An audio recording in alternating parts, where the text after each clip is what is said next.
आज बहुत कीमती सी चीज आपको दे रहे हैं गुरु पूर्णिमा के अवसर पर। बहुत कीमती सी चीज दे रहे हैं। प्रैक्टिकल जरूर करना कि सियोर वाला महाराज झूठ तो नहीं बोल दिया। बहुत कीमती सी चीज है, पर हर जगह पर उसको प्रयोग मत करना।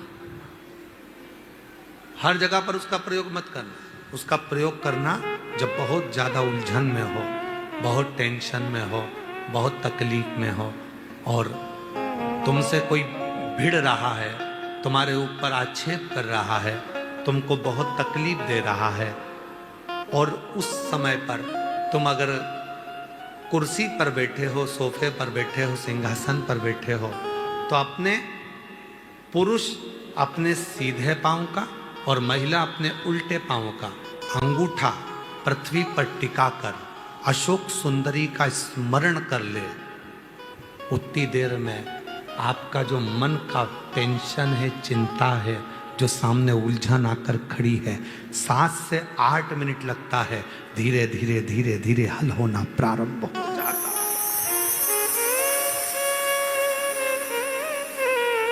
मां त्रिपुरा सुंदरी जब माता सुख सुंदरी के स्वरूप का दर्शन करी, मां त्रिपुरा सुंदरी जब मां सुख सुंदरी के स्वरूप का दर्शन करी, विद्या महाविद्या माता त्रिपुरा सुंदरी,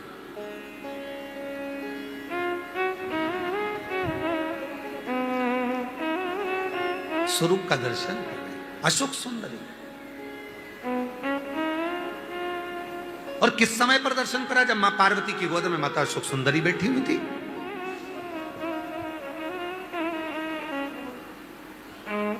और माता पार्वती जी की गोद में जब अशोक सुंदरी बैठी हुई थी और त्रिपुरा सुंदरी को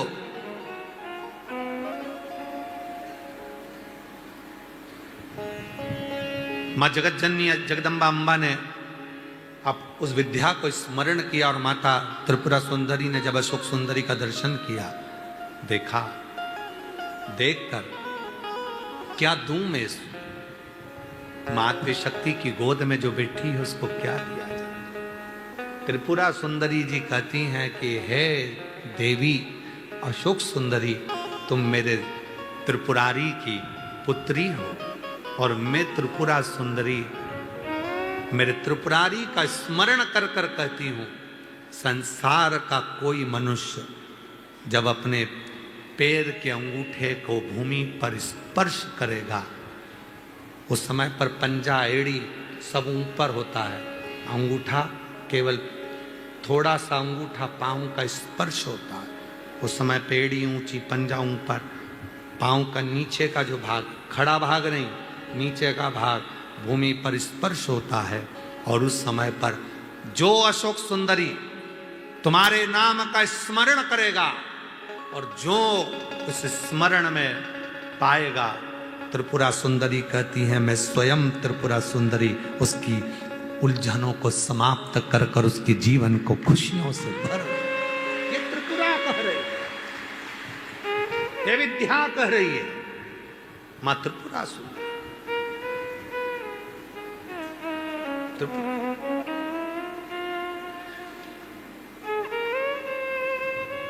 कितना कितना महाराज आप लोगों से निवेदन करें, बहुत विनय। शरीर में रोग आ गए हैं ना, अजान दो, बीमारी, वो बहन से मिलो जिस बहन को सारे डॉक्टरों ने कैंसर कह दिया, शरीर में कैंसर फैल गया, कीमो तक लगवा लिए, डॉक्टर कहा कीमो तक लगवाए, दवाइयां ली, कीमो करवाए, और कितने 7-8 कीमो करवा लिए, तब भी फिर डॉक्टर ने कह दिया 6 महीने की मेहमान। कीमो हो गए, इलाज हो गया, वो अभी आई थी,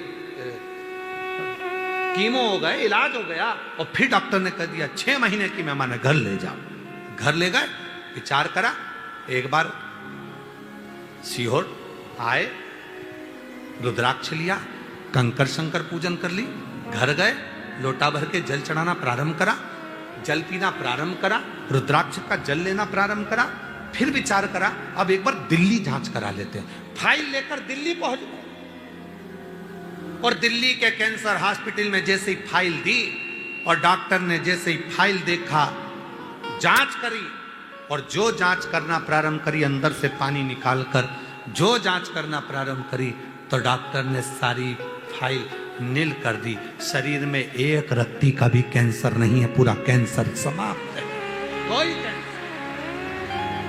विश्वास। अभी हम उनसे पूछ रहे थे कि बाबा पर तुम्हारा इतना भरोसा? हाँ, आपने कहा था सुख सुंदरी वाली जगह पर हाथ लगाना, और हाथ लगाकर अपने शरीर पर लगाकर श्री शिवाय नमस्तुभ्यम कहना। मैं रोज करती हूँ, प्रतिदिन करती हूँ। वो कह रही थी मेरा छोटा सा बच्चा, डॉक्टर ने 6 महीना दे दिया, मेरे बाबू को कौन संभालेगा, मेरे बच्चे को कौन संभालेगा, मेरे बेटे को कौन संभालेगा, जिसको उसका पति गोदी में रखा गया। मैं अपने अशोक सुंदरी की जगह पर हाथ रखकर कहती थी बाबा मेरे बच्चे के लिए मुझे प्राण वापिस दे दे। कौन सा कौन?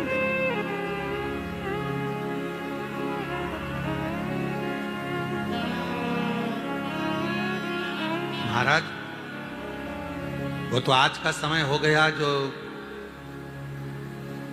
कई मंदिरों में भगवान शंकर के शिवलिंग को स्पर्श नहीं करने देते।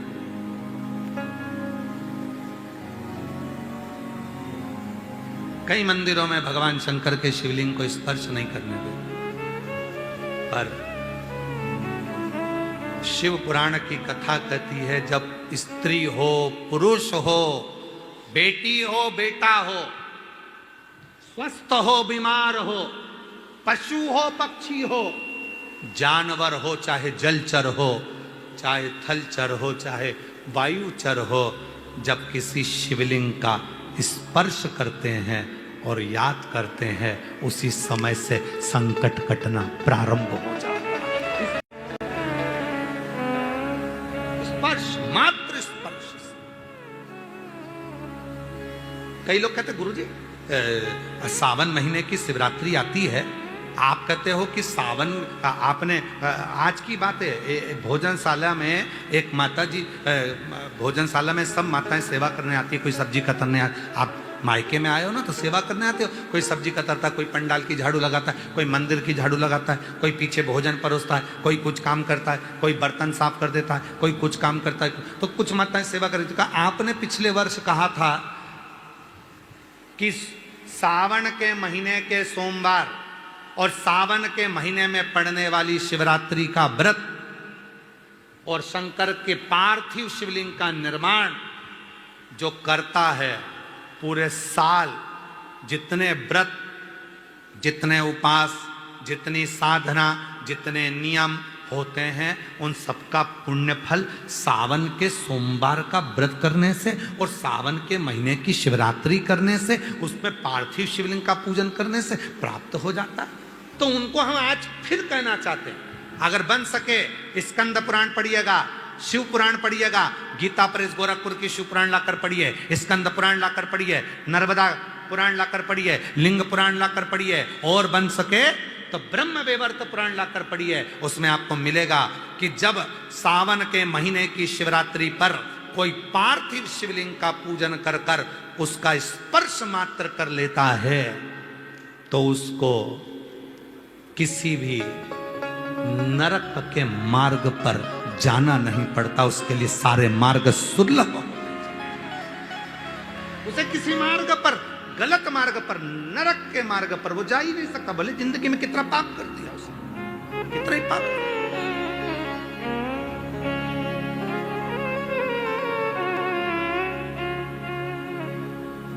क्या लिखा है स्कंद पुराण में? गले में रुद्राक्ष, मुख में शिव का नाम, मस्तक पर भस्म का त्रिपुंड, जिसके लगा दिख जाए समझ लेना चलता फिरता तीर्थराज प्रयाग है।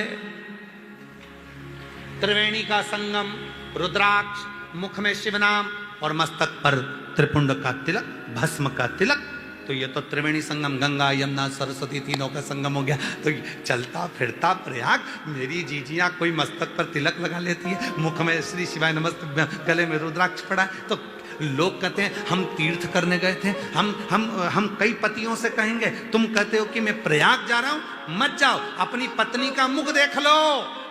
अगर गले में रुद्राक्ष पहनी है, मस्तक पर त्रिपुंड लगाई है और मुख में शिव का नाम है, अपनी पत्नी का मुख देखना, प्रयागराज के दर्शन के बराबर पुण्य फल प्राप्त हो जाए।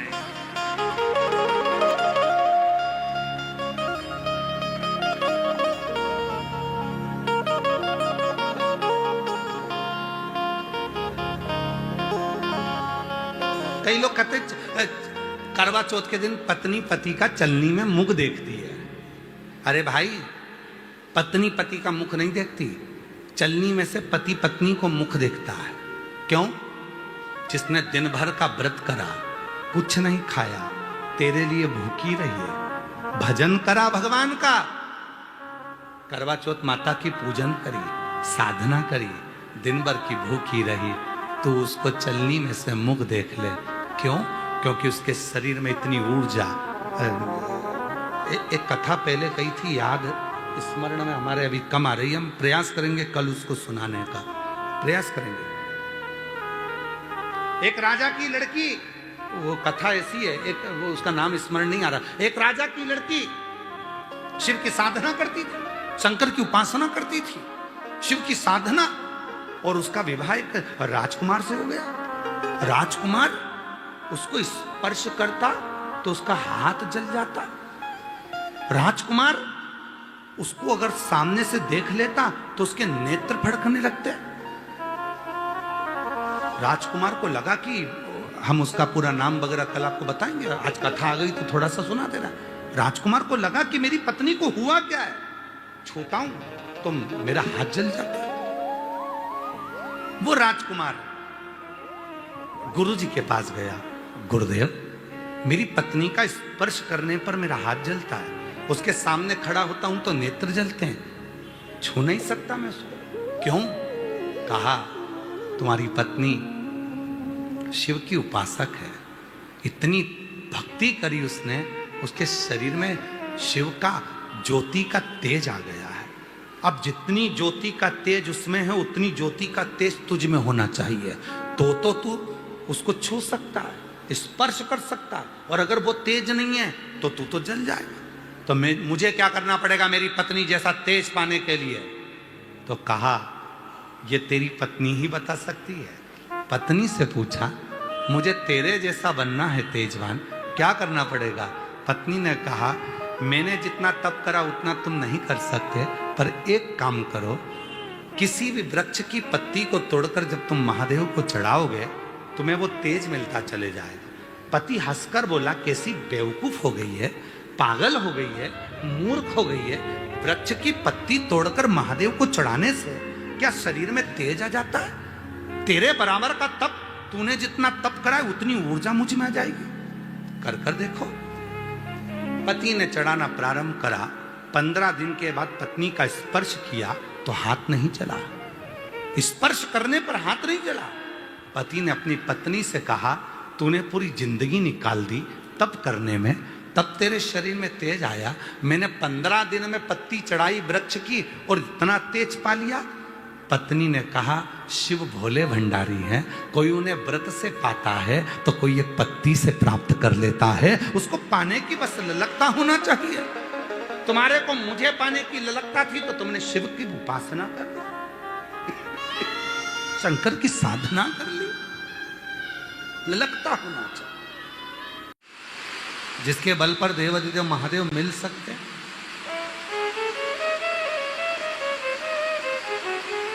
कितना सुंदर एक संवाद आता है, भगवान शंकर की बेटी अशोक सुंदरी,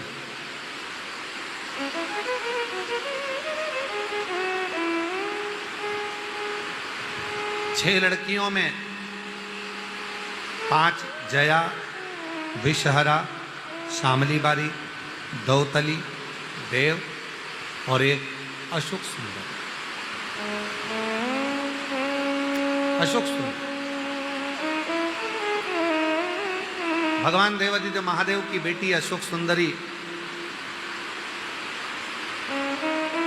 एक बार एक हुंड नाम का असुर अशोक सुंदरी माता की सुंदरता को देखकर उनकी ओर आसक्त हो,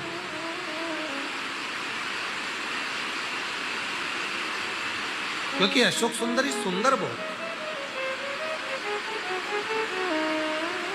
बहुत सुंदर।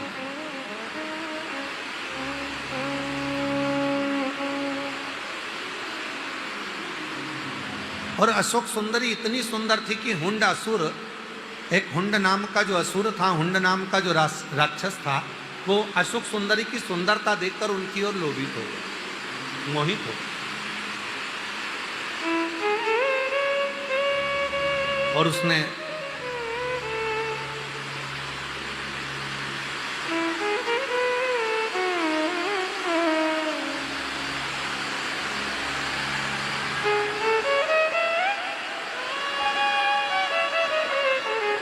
बारिश बहुत तेज है, जो लोग बैठे हैं अगर बाजू बाजू में जगह मिले तो अपने अड़ोसी पड़ोसियों को भी बिठा लीजिएगा, थोड़ा थोड़ा जगह से।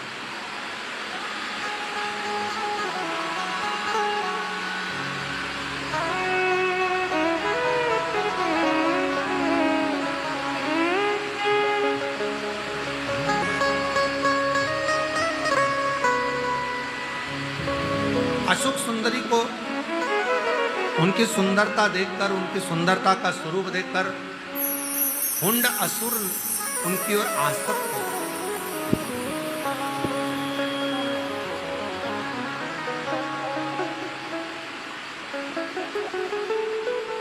और वो हुंड असुर ऐसा आसक्त हुआ कि उसने माता अशोक सुंदरी को ले जाकर एक कक्ष में, एक भवन में कैद कर दिया।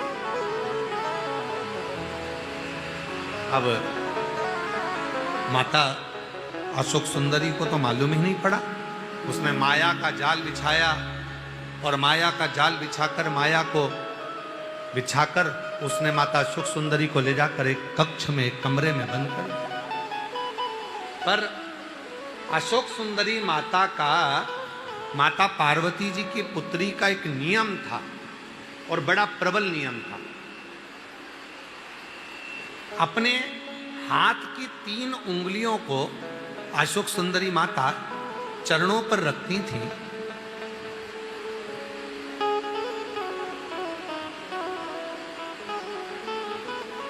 और भगवान शिव का स्मरण करती थी।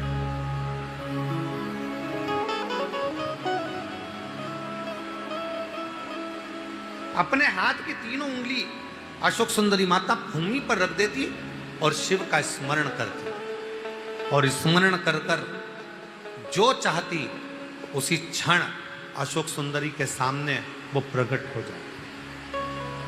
अशोक सुंदरी माता ने विचार करा कि पहली बार मुझे किसी ने बंदी बनाया है और एक कारागार में, एक कैद में, एक कक्ष में मुझे माया के जाल में फंसा कर रख दिया, आखिर वो कौन है?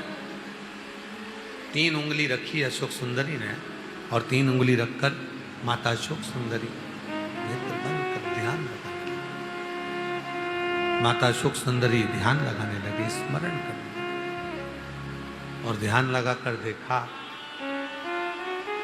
कि वो तो एक हुंड असुर है, एक हुंड नाम का राक्षस है जिसने मुझे बंदी बनाया और मेरी सुंदरता को देखकर लोभित हुआ। मेरी ओर आसक्ति उसकी मेरी सुंदरता के कारण हुई है। कहते हैं ब्रह्मा, विष्णु और महेश, ये तीनों अगर केवल ये 3 उंगली का स्पर्श भी भूमि पर रखकर हम जब देव अधिदेव महादेव का स्मरण करते हैं तो पृथ्वी देवी भी हमको बल प्रदान करना प्रारंभ कर देती है और ब्रह्मा, विष्णु और महेश तीनों का बल हमारे शरीर में आ जाता है और वो ऊर्जा के कारण हमारा बंधन भी मुक्त होना प्रारंभ होता है।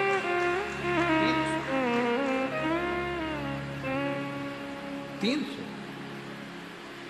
अशोक सुंदरी ने तीनों हाथ को नीचे रखा और अशोक सुंदरी ने 3 उंगलियां नीचे रखकर अशोक सुंदरी ने शिव जी का स्मरण किया, भगवान शंकर का स्मरण करा, शिव नाम का स्मरण किया। और जो शिव जी का स्मरण करा इतनी देर में तो एक राजा नहुष निकल कर जा रहे थे और उन्होंने उस भवन को, कैद को तोड़ा और अशोक सुंदरी को बाहर निकाल दिया। अशोक सुंदरी ने पूछा कि मैंने तो अपने पिता को याद करा था, शिव को,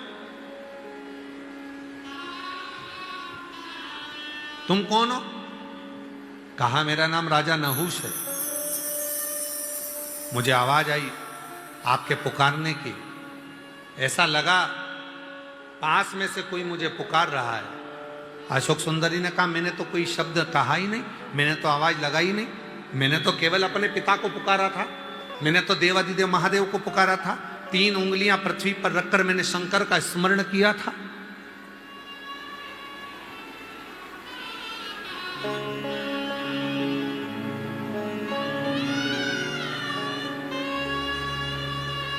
मैंने तो केवल शिव को पुकारा।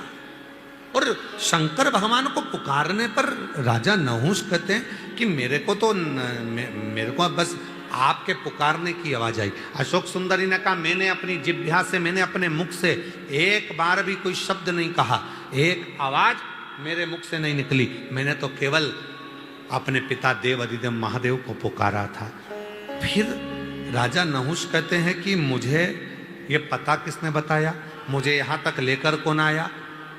अशोक सुंदरी कहती हैं एक बार मेरे पिताजी ने कहा था, एक बार मेरे पिताजी ने कहा था त्रिदेव की आह्वान करने के लिए जब भूमि का स्पर्श भी किया जाए और मुझे पुकारा जाए, हम 3 देवता में से कोई भी देवता उस बल को, उस ऊर्जा को किसी तक भेज देते हैं और वो ऊर्जावान व्यक्ति तुम्हें उस बंधन से मुक्त करना प्रारंभ कर देगा। हम कई बार कहते हैं जी जी हूं आप लोगों से, आप लोगों के स्मरण में है कि नहीं है पता नहीं, पर हमने कई बार आप लोगों से एक बात कही कि कभी भी शंकर जी के मंदिर में जाया करो, शिव जी के मंदिर में जब जल चढ़ाने जाओ तो 3 उंगलियों का स्पर्श कर लिया। हमने एक बार और पहले कहा था, आपके स्मरण में है कि नहीं, अगर चंदन नहीं है, जल नहीं है, बेलपत्र नहीं है, पुष्प नहीं है, चावल का दाना भी नहीं है, अपने हाथ की ये 3 उंगलियां जब आप शिवलिंग का स्पर्श करो तो भगवान शिव को याद कर कर पंचाक्षर मंत्र नमः शिवाय, षडाक्षर मंत्र ओम नमः शिवाय या श्री शिवाय नमस्तुभ्यम बोलकर जब स्पर्श करते हो तो एक ऊर्जा आपके शरीर में आती है और आपको कई बंधनों से वो मुक्त करना प्रारंभ कर देती है, कई बंधनों से।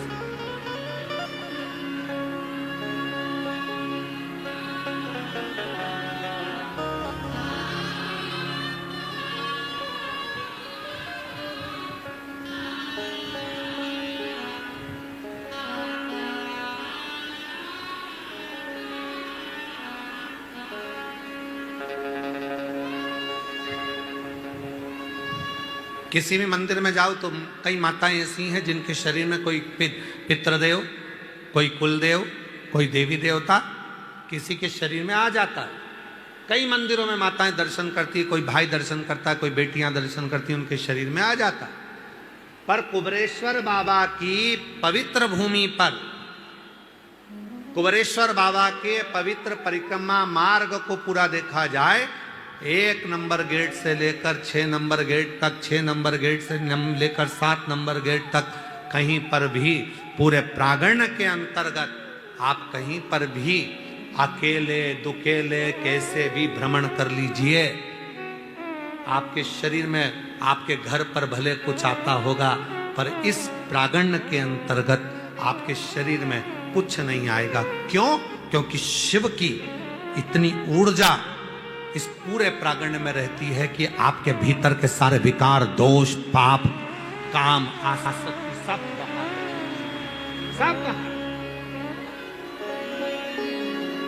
जैसे ही अंदर प्रवेश करोगे, आप खुद आप अनुभव करिएगा, आप रोड पे से आइए और आप गेट से अंदर प्रवेश करोगे, प्रवेश करते से आपको ऐसा लगेगा कि मैं कहां आ गई।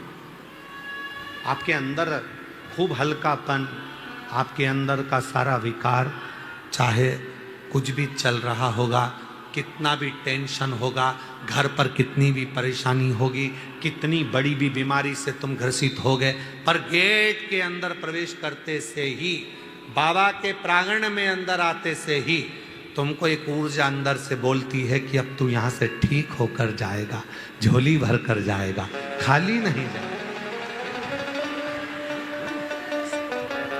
जब आप बैठकर कंकर शंकर की पूजन करते हो, बैठ जाते हो, एक 5 कंकर तुमने उठाए और 5 कंकर उठाकर जब तुम एक जगह रखकर थोड़ा सा बेलपत्र फूल लेकर बैठ गई, पानी का लोटा लेकर बैठ गई, एक दिया जलाकर बैठ गई और तुमने वो 5 कंकर रखकर जब पूजन करना प्रारंभ करी, सिर पे पल्लू लेकर बड़े भाव से जब आप शंकर की आराधना करते हैं, पुरुष हाथ जोड़कर जब शिव जी को भाव से वो 5 कंकर रखकर पूजन करते हैं और हाथ जोड़कर जब दिल से मांगते हैं, तब एक अलग सी हवा उनके चेहरे को छू कर जाती है। ऐसा लगता है अब तेरी झोली भर आएगी, अब तू खाली नहीं जाएगा, अब तू भरा। भरी गर्मी में, भरी बरसात में, भरी ठंड में आप कंकर शंकर की पूजन करने के लिए पूरे प्रांगण में कहीं पर भी बैठेंगे, आप जैसे ही पूजन कर कर हाथ जोड़ श्री शिवाय नमस्तुभ्यम का जब जप करते हैं, बोलते हैं, बाबा को अपने मन का भाव कहते हैं, आपको ऐसा महसूस होगा जैसे कोई मेरे आगे पीछे से निकल कर जा रहा है, कोई हवा सी मेरे तरंग सी मेरे बाजू से निकल कर गई है, मेरा शिव मेरे करीब में आकर गया है और वो मुझे जरूर कुछ देकर गया है, मेरी खाली झोली भर कर गया है। वो महसूस करा।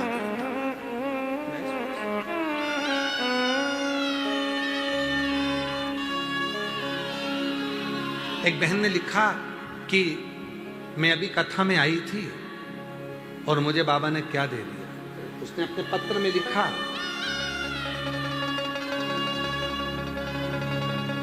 प्रेमलता, रायबरेली, जिला सतोहे बिलाप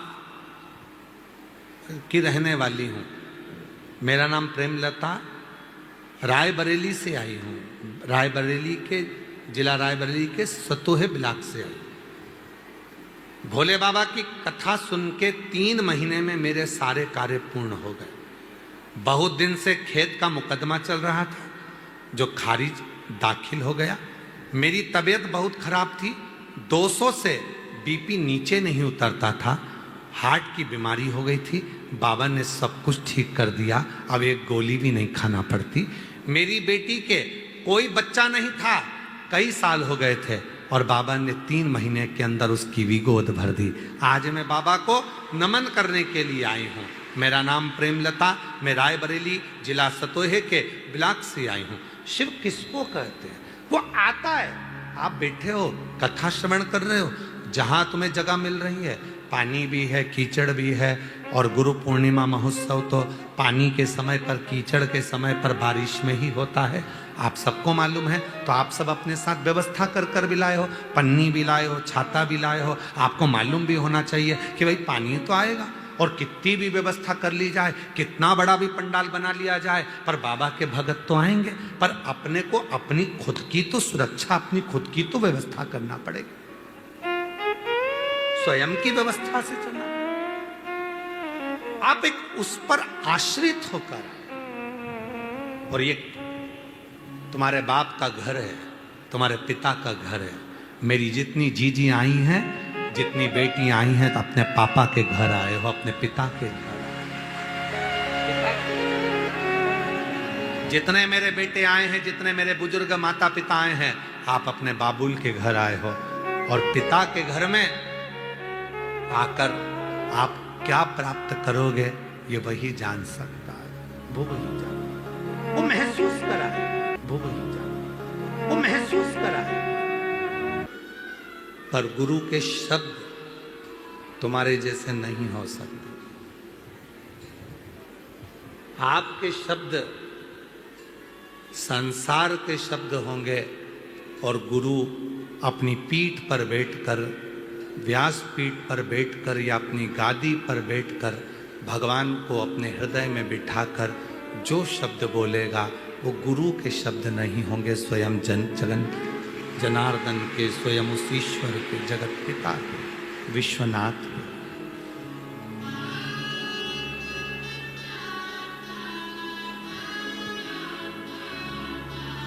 जब द्रौपदी का चीर खींचा जा रहा था, पांडवों के भी हाथ जोड़ लिए थे द्रौपदी ने, धृतराष्ट्र गांधारी के हाथ जोड़ लिए थे द्रौपदी ने, भीष्म पितामह के हाथ जोड़ लिए थे द्रौपदी ने। आखिरी में गुरु द्रोणाचार्य के पास में जाकर खड़ी होकर कहती है कि तुम मेरे गुरु हो।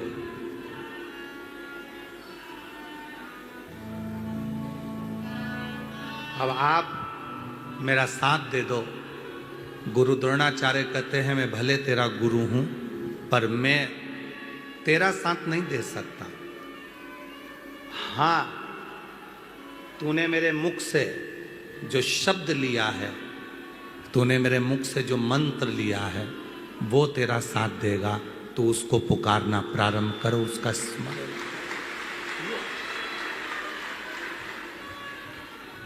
और अंत समय प्रभु आना पड़ेगा, वचन दिया तो निभाना पड़ेगा। आए ना आए प्रभु कुटुंब कबीरा, अंत समय प्रभु आना पड़ेगा, वचन दिया तो निभाना पड़ेगा। अंत समय प्रभु आना पड़ेगा। कोई आएगा नहीं आएगा, कोई खड़ा होगा नहीं खड़ा होगा, पर तुमने जिस गुरु के मुख से शब्द सुना, रहने दो, जिस गुरु के मुख से तुमने जो शब्द सुना, और वो शब्द पर, गुरु के वचन पर, गुरु की वाणी पर, गुरु के बताए मार्ग पर आपने पूरा भरोसा कर लिया, तो समझ लेना कि तुम अपनी मंजिल तक पहुंच गए और तुम्हें वो ईश्वर भरोसा।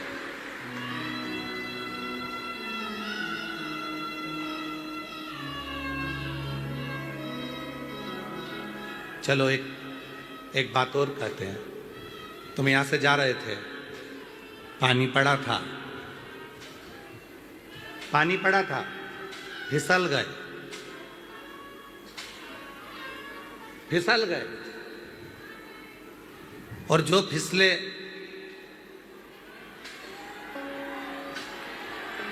इधर की आवाज की व्यवस्था करो ना भाई जाके। तो मां फिर क्यों चिल्ला रहे हैं लोग?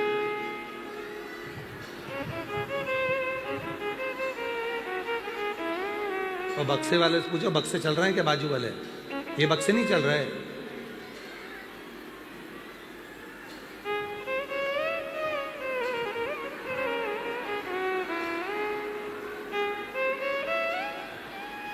इन बक्सों का मुंह उतर कर दो थोड़ा।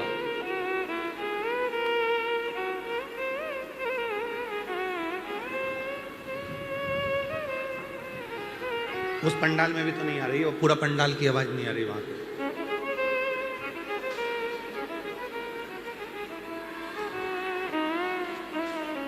शंभु शरणे घड़ी रे घड़ी दुख काटो, दया करीने दर्शन आपो। शंभु शरणे पड़ी मांगो घड़ी रे घड़ी दुख काटो, दया करीने दर्शन आपो। आप गुरु पर भरोसा करो ना करो, पर गुरु की जो वाणी है, गुरु के जो शब्द हैं, गुरु के जो वचन हैं, उस पर जब भरोसा कर लेते हैं तो निश्चित है कि हमारी मंजिल हमारे करीब में होती है।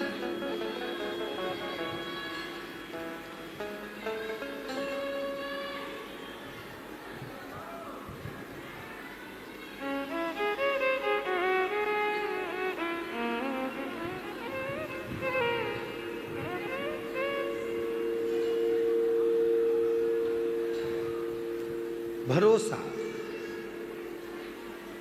बस उसी तरह जब भगवान शंकर को एक लोटा जल चढ़ाने के लिए जाते हो,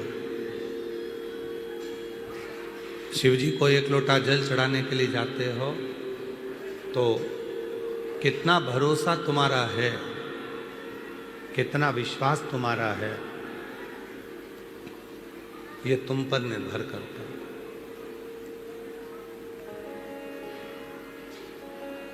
ये तुम पर निर्भर करता है।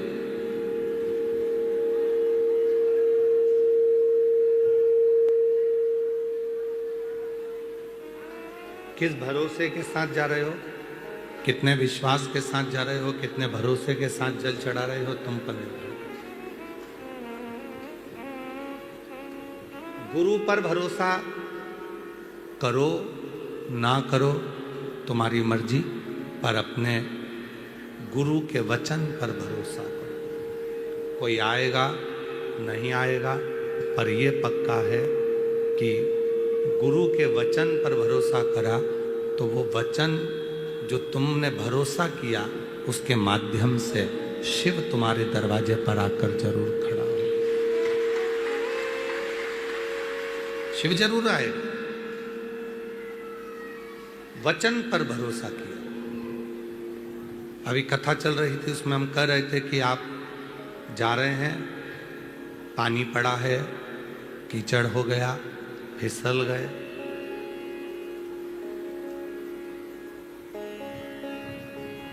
पानी पड़ा है, फिसल गए। अब फिसले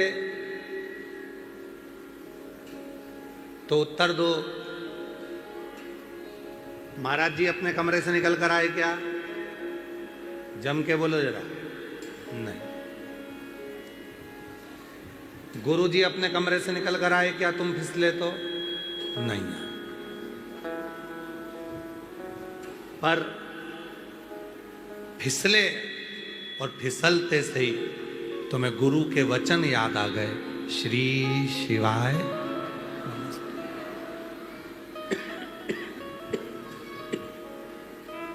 फिसलते से तुम्हें गुरु के शब्द याद आ गए कि भरोसा, भरोसा यदि करेंगे तो शिव आकर संभाल लेगा। और तुम्हें गुरु के वचन याद आए और तुमने गुरु के वचन का स्मरण किया कि गिर गई हूं पर भरोसा है कि मुझे शंकर संभाल लेगा, कुछ नहीं होने देगा, ये मैं भरोसा करती हूं। वो भरोसा तुम्हारे काम आए, वो भरोसा तुम्हारे काम आए, वो विश्वास तुम्हारे।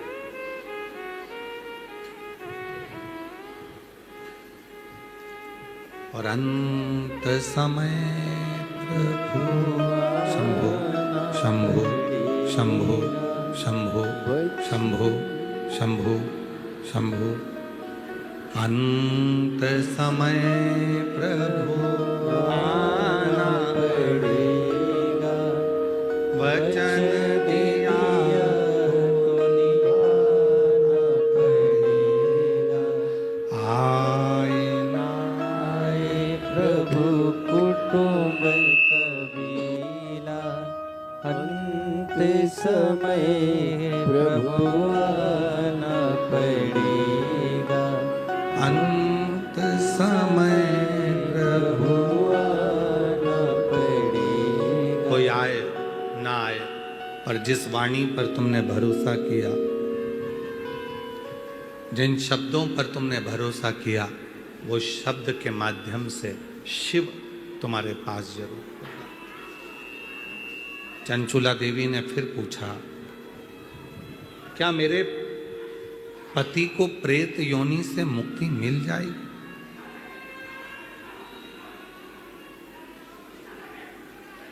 क्या मेरे पति को प्रेत योनि से मुक्ति मिल जाएगी?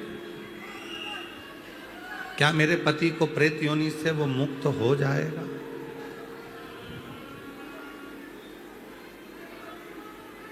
है?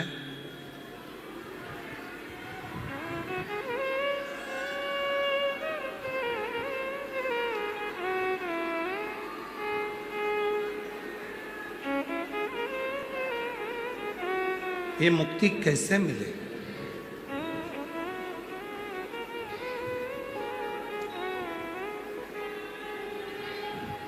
तुमरुका जी ने कहा, मुक्त होने का सबसे सुंदर साधन है विश्वास। मुक्त होने का सबसे सुंदर साधन है भरोसा, दृढ़ता, विश्वास। और जब विश्वास दृढ़ी होगा, भरोसा दृढ़ी होगा, तो निश्चित है शिव करीब।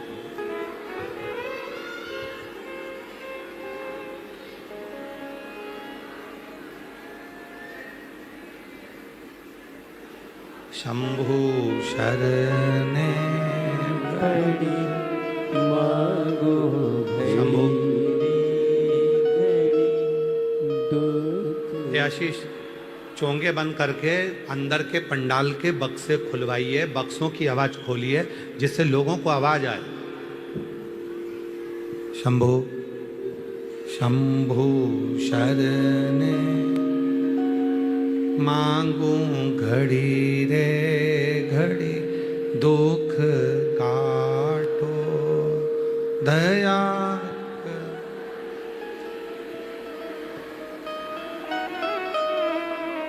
शंभु शंभु शंभु शंभु शंभु शंभु। एक विश्वास, एक भरोसा, एक दृढ़ता।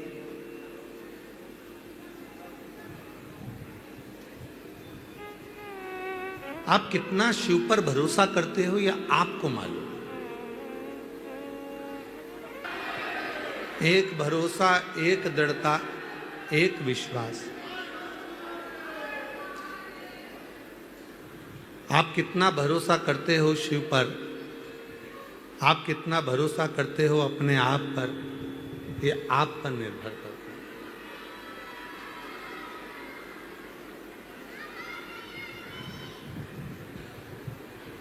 ये स्वयं आप पर निर्भर करता है। शिव महापुराण की कथा तो यहां तक कहती है कि पार्वती जी जब भगवान शंकर जी के साथ में काशी के भ्रमण के लिए चली, जब माता पार्वती जी भगवान शंकर के साथ काशी भ्रमण करने के लिए जाती हैं,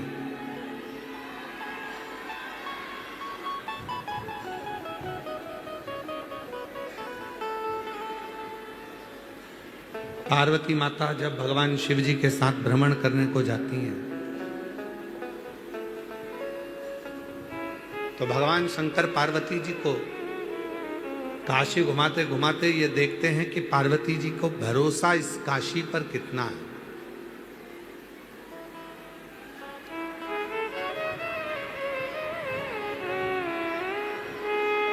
कितना भरोसा माता पार्वती जी का इस काशी पर, कितना भरोसा, कितना विश्वास माता पार्वती जी का है, शिव स्वयं देख रहे हैं। तब भगवान शंकर पार्वती जी को एक स्थान पर रोके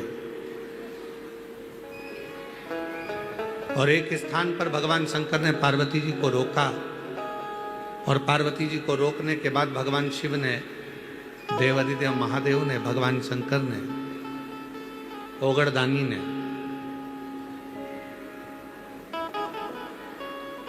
एक भिक्षुक, एक भिक्षा मांगने वाला एक भिक्षुक सामने से आ रहा था।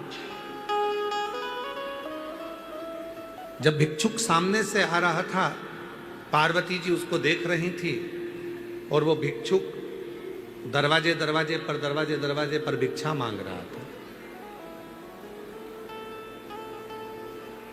हर दरवाजे पर जाकर, प्रत्येक दरवाजे पर जाकर भिक्षुक भिक्षा मांग रहा था।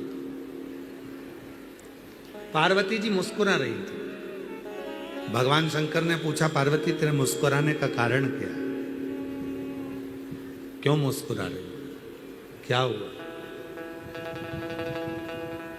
पार्वती जी ने कहा, प्रभु आप मेरा चेहरा देख रहे थे कि मैं काशी पर कितना भरोसा करती हूं, आप मुझे देख रहे थे। आज मैं इस भिक्षुक को देख रही हूं कि ये भिक्षुक, ये भीख मांगने वाला, ये भिक्षा मांगने वाला दरवाजे दरवाजे पर जा रहा है, भिक्षा मांग रहा है, और दरवाजे दरवाजे पर जाकर ये भिक्षा प्राप्त कर रहा है।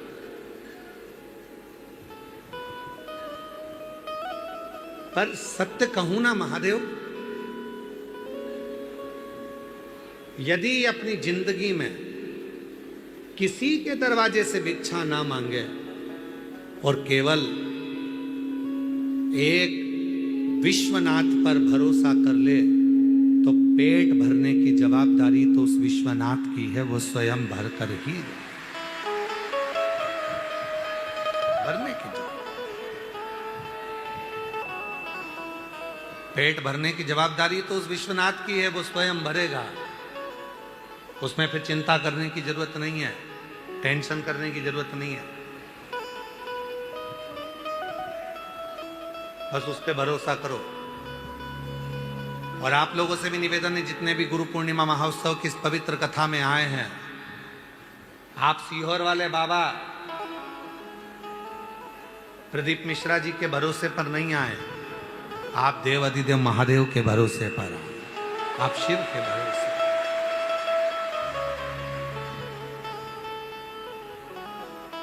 और हम तो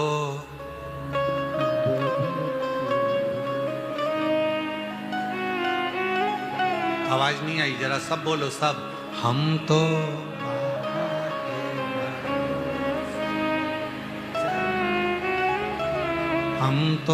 बाबा के भरोसे, ये दुनिया वाले जलते हैं, ये दुनिया वाले जलते हैं, हम तो बाबा के भरोसे चलते हैं, हम तो बाबा के भरोसे चलते हैं, सीहोर वाले के भरोसे चलते हैं, काशी वाले के भरोसे चलते हैं, उज्जैन वाले के भरोसे चलते हैं, सीहोर वाले के भरोसे चलते हैं, हम तो बाबा बाबा के भरोसे चलते हैं। हम उस पे आश्रित होकर चले, आश्रित हो। माता के गर्भ में बच्चा रहता है, और गर्भ में जब बच्चा रहता है तो वो गर्भ का बच्चा, अंदर उसको भोजन भी मिल रहा है, अंदर उसको पानी भी मिल रहा है, अंदर उसको श्वास भी मिल रही है, अंदर उसका पूरी व्यवस्था है, पूरी व्यवस्था।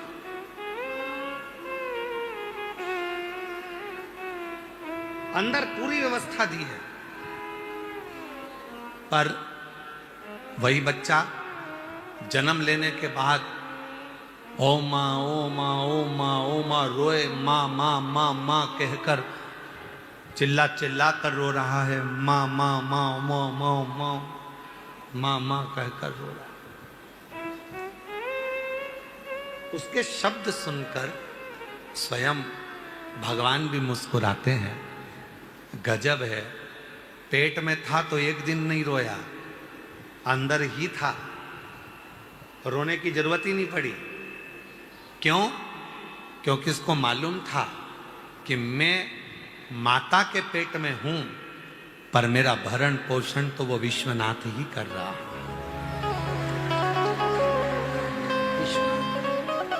अब माता के गर्भ से बाहर निकल गया तो अपनी मम्मी को पुकार रहा है, माँ को पुकार रहा है, पिता को पुकार रहा है, भाई को पुकार रहा है, रिश्तेदारों को पुकार रहा है। कब तक पुकारेगा? कब तक? कोई नहीं आएगा। तब आखिरी में तो मुझे पुकारेगा, तब फिर जैसे गर्भ में मैंने साथ दिया वैसे फिर मैं तेरे लिए सामने खड़ा मिलूंगा और साथ फिर खड़ा।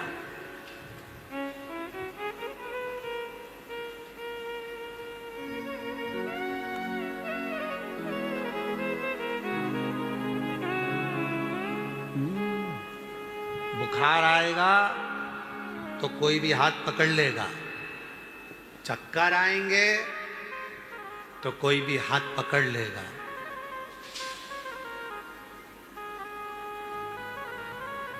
स्वास्थ्य खराब होगा तो कोई भी हाथ पकड़कर तुम्हें बाथरूम तक ले जाएगा।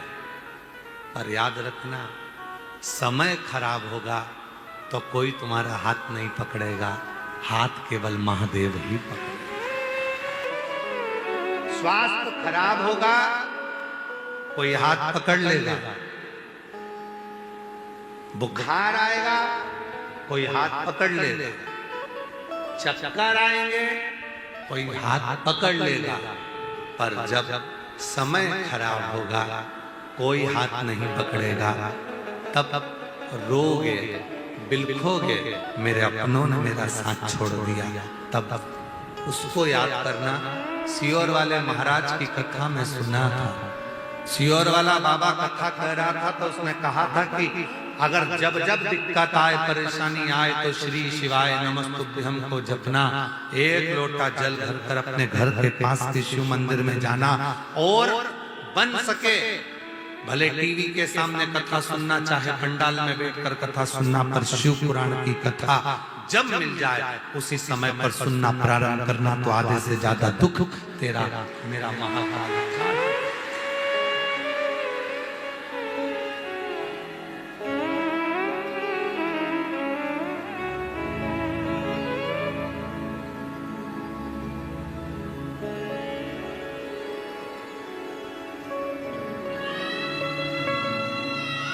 वो साथ दे सकते, वो निभा सकते।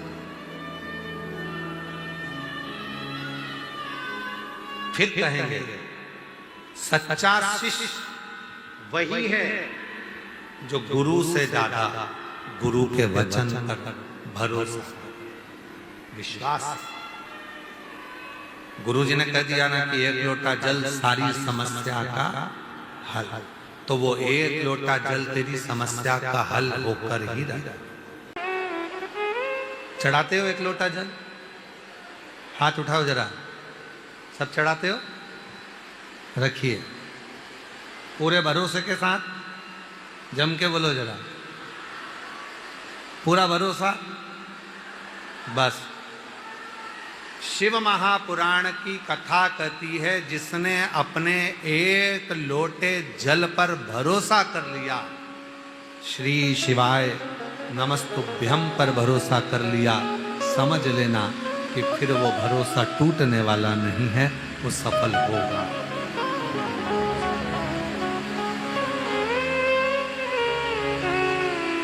वो टूटने वाला नहीं, पूर्ण भरोसा।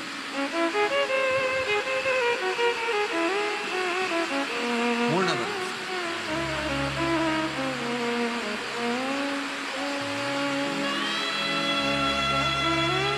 एक विश्वास, एक भरोसा, एक दृढ़ता, वो हमें शिव के करीब नहीं होता। कहा माता पार्वती जी ने भगवान शिव जी से कहा कि ये भिक्षुक जो मांग रहा है, जो भिखारी जो भिक्षुक जा रहा है, सब दूर मांग रहा है, अगर वही भिक्षुक अगर मांगे तो केवल देव अधिदेव महादेव से मांगे, भगवान शंकर से मांगे, सब पर भरोसा कर रहा है, पर शिव पर जो गर्भ में दे सकता है, गर्भ के अंदर भी पेट भर सकता है, वो सर्वस्व दे सकता है। सर्वस्व।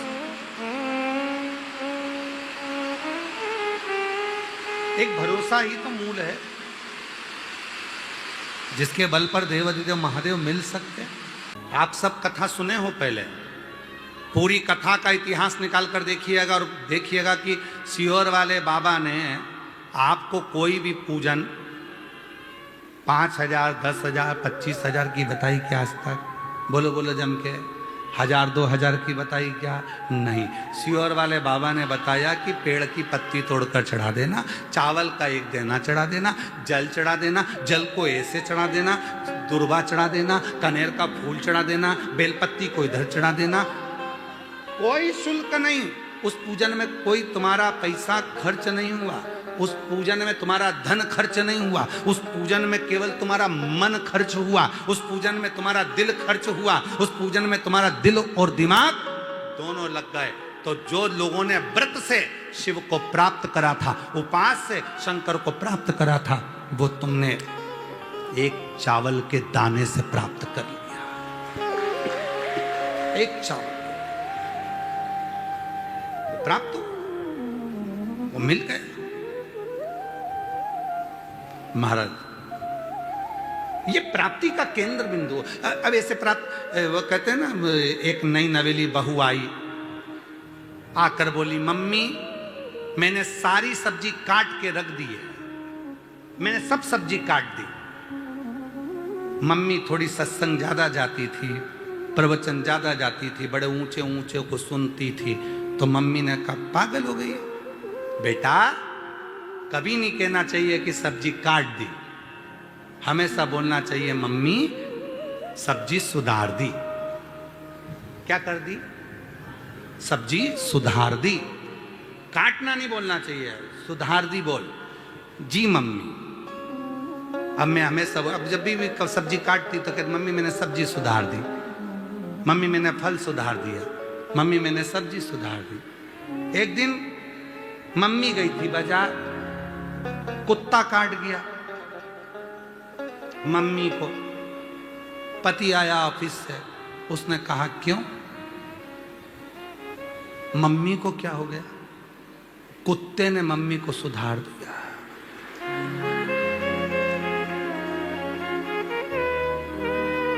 क्योंकि मम्मी ने कहा था, ये मत बोला कर कि सब्जी काट दी, काटने को बोला कर सुधार दी। तो अब पति ने पूछा कि मम्मी को क्या हो गया? कुछ नहीं, कुत्ते ने मम्मी को सुधार दिया। मतलब कुत्ता काट गया। समझने वाला बस। एक साधारण सा एक पत्ता तोड़ा, शिव को चढ़ाया, उसमें भी भक्ति है, विश्वास।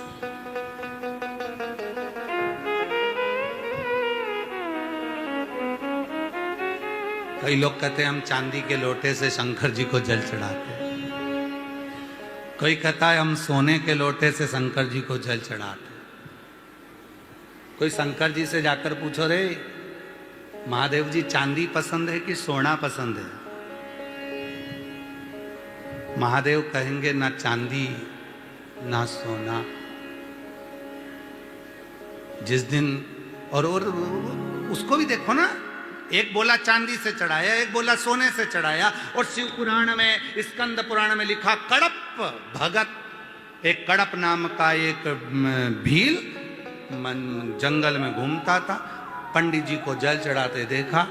एक दिन उसके मन में आया, मैं भी जल चढ़ाऊं, मेरे पास तो बर्तन ही नहीं है। गया तालाब में, मुंह डाला, पानी भरा मुंह में और जाके चढ़ा दी पिचकारी, मुंह का पूरा पानी शंकर पर। अब वो चांदी के लोटे वाले को तो शिव नहीं मिला, सोने के लोटे वाले को तो नहीं मिला, और जो मुंह में भर के जो धम्म से दिया जल। पार्वती जी ऊपर बैठी थी, शंकर जी से पूछी, यही बचा था? शंकर भगवान बोले, तू चुप हो जा, झूठा पानी चढ़ा रहा है मेरे पर, और मेरे को गुस्सा भी बहुत तेज आ रहा है।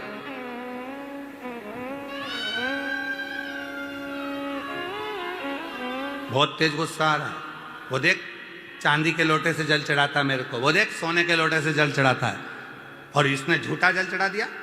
पार्वती जी बोली, उसके पास बर्तन नहीं था तो हाथ में ले जाता, मुंह में भर के ले गया। हाथ में तो उसके पास प्रसाद था और पत्तियां थी, इसलिए काय में ले जाता तो मुंह में ले गया। ठीक है, अब तुम चांदी वाला, सोना वाला और मुंह वाला तीनों की परीक्षा लो। शिव जी ने कहा, देख आज परीक्षा लेता हूं, देखना मेरे भगत कैसे। जो परीक्षा ली शंकर जी ने, पंडित जी पूजन कर कर गए, उनको लोहे के पिंजरे में बंद कर गए शंकर जी के शिवलिंग को। चांदी का लोटा का जल चढ़ाने वाला आया, एक पिंजरे की पत्ती टूट गई, शंकर के शिवलिंग पर लग गई, उसमें से खून बहने लगा। चांदी के लोटे वाले ने पानी चढ़ाया और भय के मारण भाग गया घर में। पत्थर में से खून बह रहा है, ऐसा लगता कुछ आ गया। सोने के लोटे वाला आया, पानी चढ़ाकर वो भी भाग गया, और जो मुंह में पानी लेकर कड़प पाया था, उसने देखा आज मेरे महादेव के शिवलिंग में से खून बह रहा है। मेरे बाबा की आंख फूट गई। त्रिशूल उठाया, अपनी आंख निकाली, शिवलिंग पर लगा दी। इतनी देर में शंकर प्रकट हो गए। ना चांदी से ना सोने से मेरा बाबा तो मिलता है, केवल भाव के, हृदय के एक छोटे से कोने से आप शिव को पुकार लो, मेरा शिव प्राप्त हो जाता है। शिव प्राप्ति।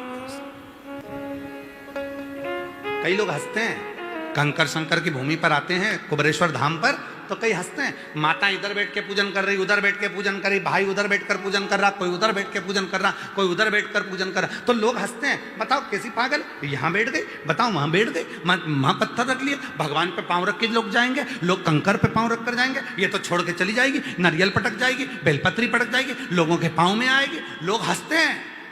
अरे उनको कौन समझाए कि कुबरेश्वर धाम के कंकर में शंकर बसते हैं। कहीं पर भी बैठकर पूजा उसका स्मरण किया, वो मिल गया। लोग हंसते हैं, और हंसने दो, हंसने दो। वो हंसते रहेंगे और अपन आनंद करते रहेंगे। बाबा पर आश्रित होकर चलो। हमें नहीं, उसको सोना नहीं चाहिए, चांदी नहीं चाहिए। उसके लिए तो तुम जितने भी उसके भक्त हैं वो सब ही हीरा है, उसको सोने चांदी से मतलब ही क्या।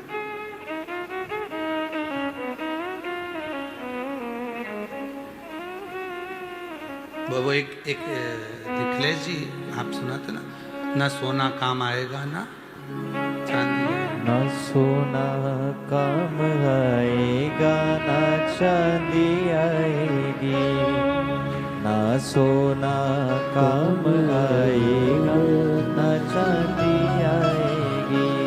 फिर क्या काम सच आएगा? गज कर काम क्या आएगा? शिव का नाम। सोना काम नहीं आएगा। जाना एक बार कैंसर हॉस्पिटल में, जाना एक बार बड़े हॉस्पिटल में, जाना एक बार बड़े हॉस्पिटल में।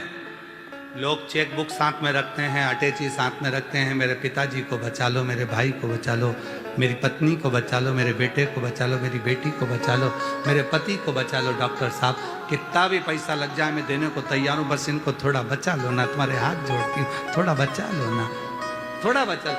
सोना है हाथ में, सोने की चूड़ी ये ले लो, हीरे की अंगूठी ये ले लो, पर इसको प्राण दे दो। तो डॉक्टर भी कहेगा यहाँ सोना चांदी हीरा पन्ना सब कुछ चल जाएगा, पर श्वास देने की जवाबदारी तो उस शिव की है, वो वही प्रदान कर सकता है, बाकी कब और कुछ नहीं दे सकता। स्पर्श पृथ्वी पर जब हम अपने पैर का अंगूठा, पुरुष सीधे पैर का, माताएं उल्टे पैर का, जब अंगूठे का ये नक से नहीं गड़ाना, फिर पृथ्वी पर पांव को ऐसे नहीं गड़ाना, बस ऐसे स्पर्श मात्र।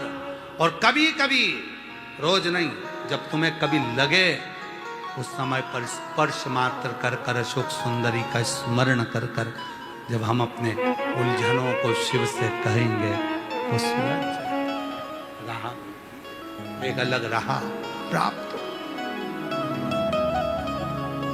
शिव को छोड़ना नहीं है।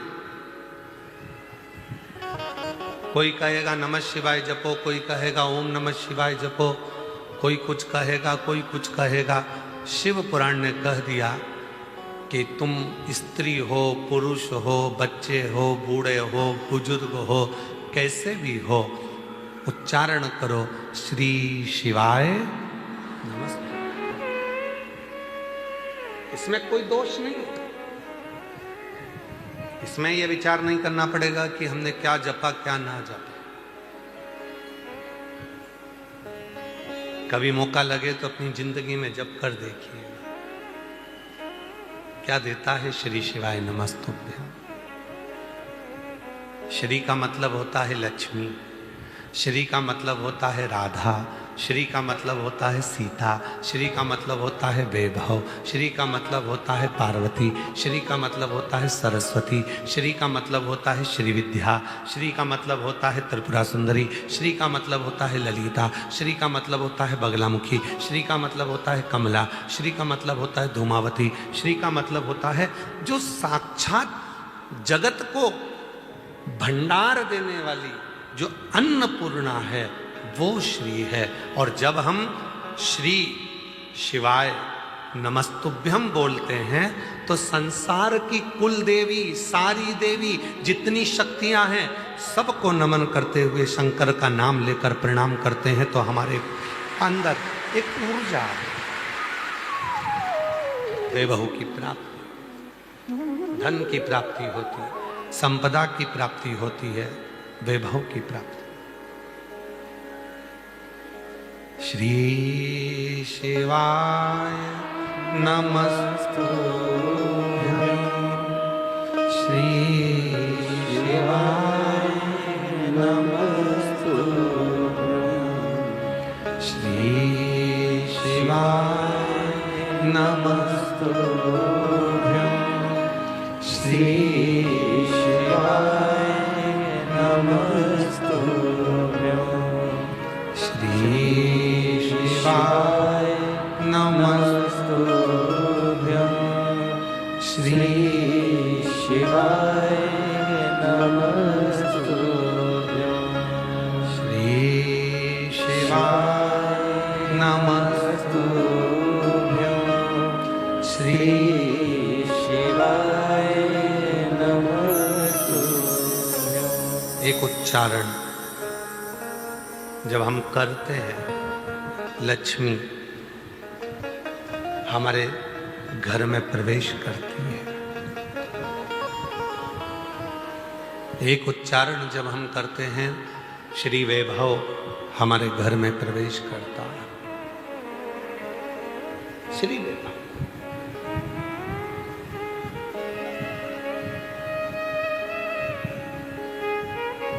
केवल कथा नहीं सुन के आई, शिव पर भरोसा कर कर आई, विश्वास कर कर आई।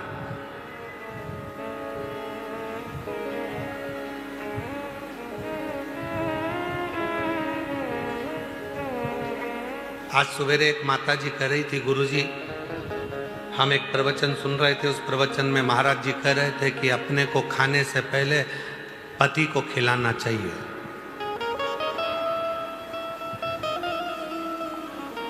तो हमने कहा महाराज जी ने क्या क्या खिलाने का बोला? तो कहा भोजन अपन करो, उससे पहले पति को कराओ। तो हमने कहा ये तो सत्य है, उसमें क्या दिक्कत, उसमें क्या तकलीफ है?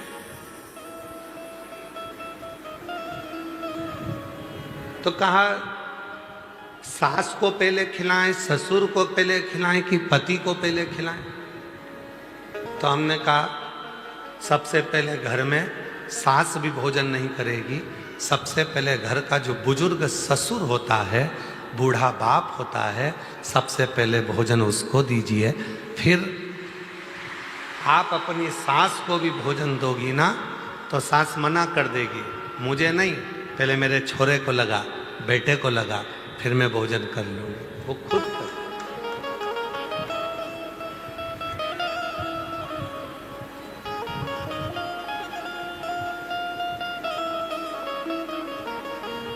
फिर उनको दीजिए और दिल से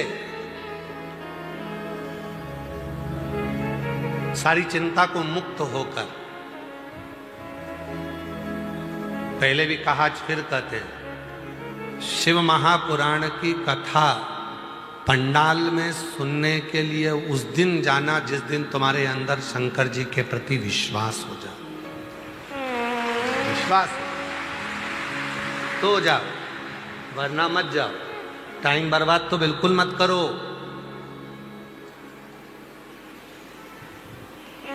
जिस दिन तुम्हारा विश्वास पूर्ण हो जाए कि हाँ मैं शिव पुराण की कथा सुनूंगी और बाबा मेरी झोली भरेगा, विश्वास है तो शिव पुराण की कथा में जाओ, वरना फिर अपने घर पर बैठो और आइसक्रीम बना बना के फ्रिज में रख के खूब खाओ। टाइम बर्बाद मत करो। सब जा रहे हैं तो हम भी जाएंगे, नहीं नहीं नहीं, बिल्कुल मत आओ। विश्वास है मैं जाऊंगी, एक लोटा जल कंकर शंकर की भूमि पर चढ़ाऊंगी, 5 कंकर बीन कर मैं पूजन करूंगी, शिव जी को नमन करूंगी, 108 बार श्री शिवाय नमस्तुभ्यम बोलूंगी और 5 दिन की शिव पुराण की कथा सुनकर आऊंगी। मेरा बाबा जो मैं मांगूंगी वो मुझे देगा। तब समझो कि बाबा ने कृपा करना प्रारंभ कर दिया। क्यों समय बर्बाद करना?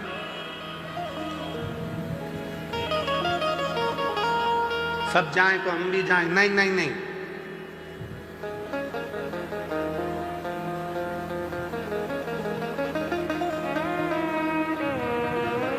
लाखों की संख्या में आप लोग पहुंचते हो, टेंशन हमको हो जाता है। इसलिए जब तुम्हारे दिल में विश्वास हो तब उस दिन तुम कुबरेश्वर बाबा की धरा पर आकर बैठकर शिव पुराण की कथा का रसतत्व ग्रहण करो और अपने जीवन को सार्थक करो।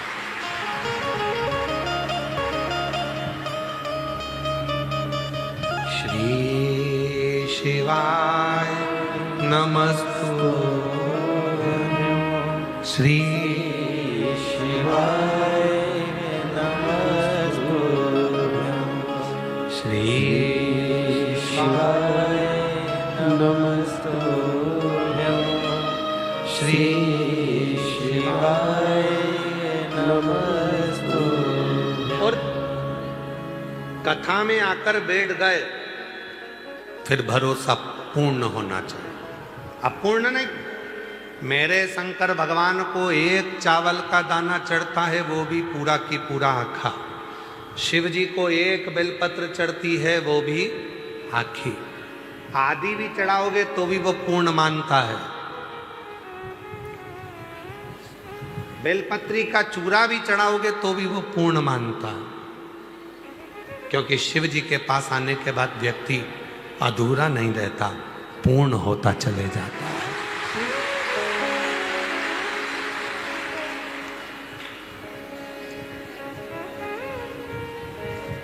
शंकर जी का दर्शन करा है आप लोगों ने? अरे बोलो तो कभी फोटो देखा है शिव जी का? शिव जी के मस्तक पर पूर्ण चंद्रमा है कि आधा अधूरा चंद्रमा है? द्विज का चंद्रमा, दूज का चंद्रमा, द्विज का। और वो दूज का चंद्रमा एकदम जो दुर्बल है, पतला है, शरीर में रोग हो गया था, चंद्रदेव को ससुर ने श्राप दे दिया था कि तुझे काया का रोग हो जाए। पूरा दुर्बल हो गए चंद्रदेव, पूरा शरीर एकदम बेकार हो गया, एकदम दुर्बल से हो गए। तब शिव की शरण में गए और भगवान शंकर ने उनको अपने मस्तक पर रखा, कहा मैं तो अधूरा हूं, मैं अधूरा हूं। शिव जी कहते हैं तू अधूरा है, पर जब मेरे से आकर लग गया और मेरे करीब में आ गया तो तू अधूरा नहीं रह सकता, अब तो पूर्ण होकर पूर्ण।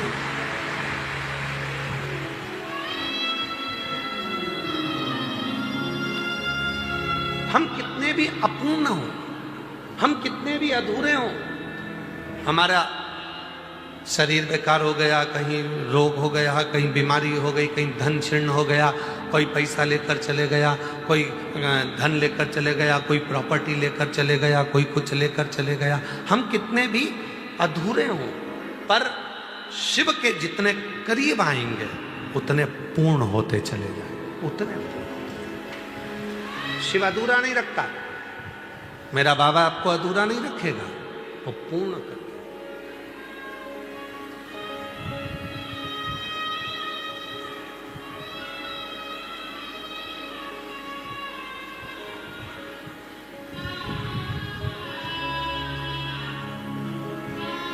यहां कोई अधूरा नहीं है।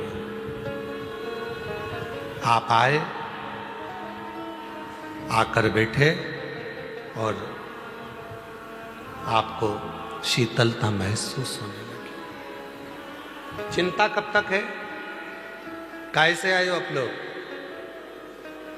ट्रेन से कितने लोग आए? जरा हाथ उठाओ जो ट्रेन से आए। रखो रखो, धन्यवाद।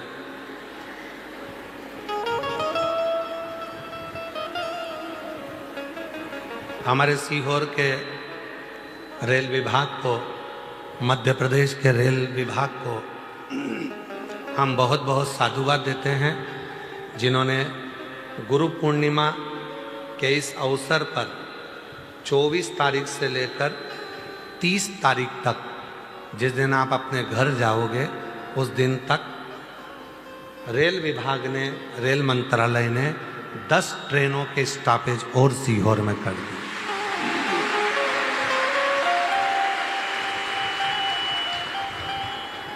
बनारस की ट्रेन, पटना की ट्रेन, बंगाल की ट्रेन, झारखंड की ट्रेन, सारी ट्रेनों के स्टॉपेज सीहोर में कर दिया। उसके लिए उनको साधुवाद है। महाराष्ट्र की ट्रेन, राजस्थान की ट्रेन,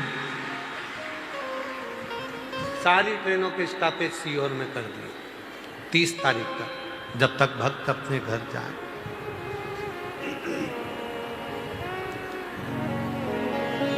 अब ट्रेन में बैठते हो,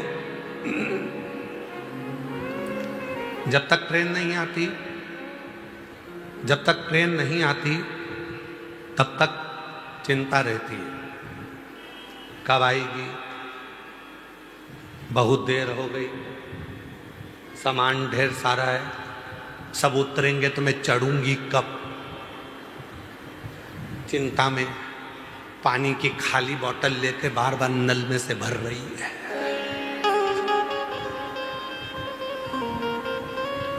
चिंता में, टेंशन है।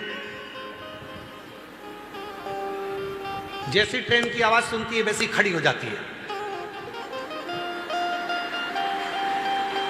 आ गई, आ गई,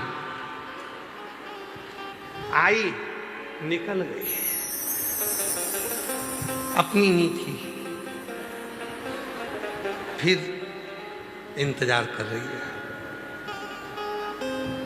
चिंता लगी है, सामान है, बच्चे हैं, सब सामान को संभालना है, बच्चे भी हैं। और मान लो ट्रेन नहीं आई तब तक चिंता थी, पानी भर लिया, बच्चों को संभाल लिया, अटैची रख ली, सब कुछ करा, और टेंशन टेंशन, कहाँ रखूंगी, जगह मिलेगी कि नहीं मिलेगी, सीट मिलेगी कि नहीं मिलेगी, क्या करूंगी। और ट्रेन आई और ट्रेन में तुम जाकर अंदर बैठ गए, सामान रख लिया, उसके बाद टेंशन है क्या? जम के बोलो जरा। अब तो अपनी सीट संभाल के, खिड़की पे हाथ रख के, केला छील के, और छोरा छोरी को भी मूंगफली दे दी, खाओ। अब अपने को क्या टेंशन है क्या? जम के बोलो जरा। नहीं, टेंशन कब तक था? जब तक ट्रेन में नहीं बैठी तब तक टेंशन था, सामान ज़्यादा है, बैठूंगी कहाँ, सीट कैसे मिलेगी, बच्चे साथ में, क्या करूं, पानी की बोतल भी भरी, खाने का भी रखा।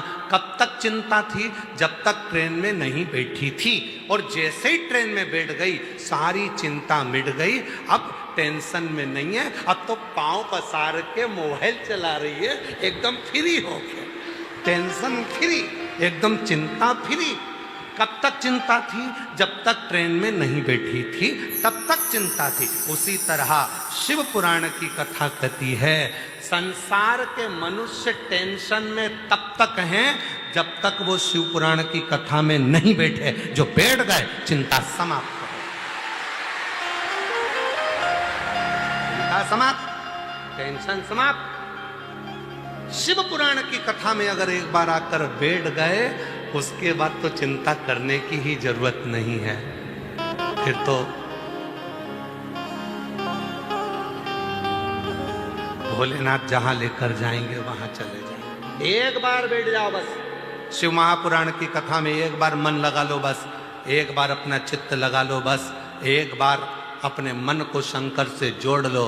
उसके बाद में जो चिंता थी वो समाप्त हो गई, टेंशन थी समाप्त हो गई। फिर तो अपन अपनी मस्ती में जिंदगी जी, फिर टेंशन नहीं। अब लोग कहें क्यों? अभी इतने दिन से चिंता में दिख रही थी, टेंशन में दिख रही थी, अब तुझे टेंशन नहीं? मैं सियोर होके आ गई, कथा सुन के आ गई, मतलब ट्रेन में बैठ गई, अब बैठ गई, इसके बाद चिंता नहीं है। अब तो जो करेगा मेरा कुबेरेश्वर महादेव करेगा, मेरा भोले बाबा, मेरा महाकाल राजा वो। अब मुझे नहीं करना, अब मुझे टेंशन नहीं, अब मुझे चिंता नहीं।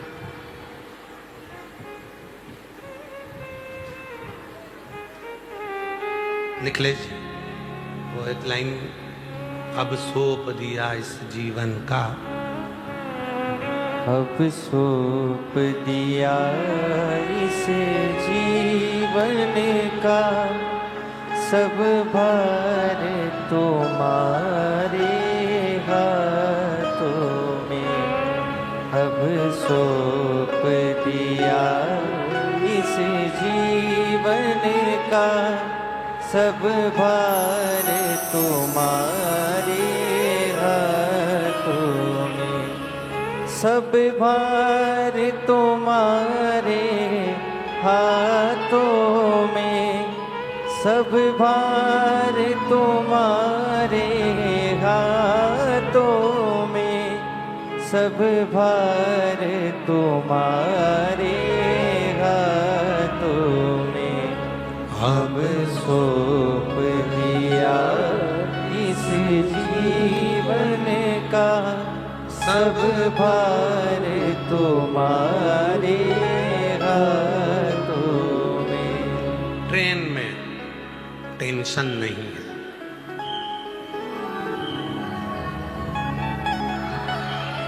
ट्रेन में टेंशन नहीं है,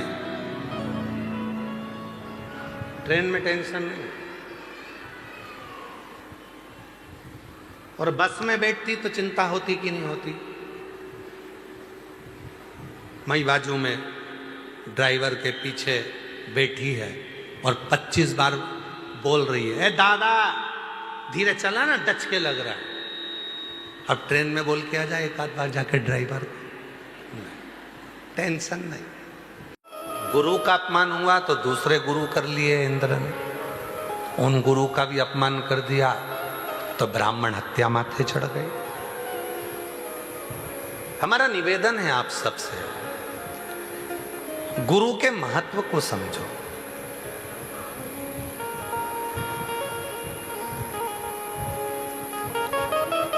एक बार किसी ने कहा कि हमने उन गुरुजी से मंत्र लिया था और वो गुरुजी तो अभी है नहीं, और वो गुरुजी तो कोई लोगों ने झूठा आरोप लगाकर उनको कारागार में डलवा दिया, ऐसा कर दिया वैसा कर दिया। अब हम क्या दूसरा मंत्र लें? नहीं, गुरु जिंदगी में एक ही रहता है और वो गुरु फिर बदलता नहीं।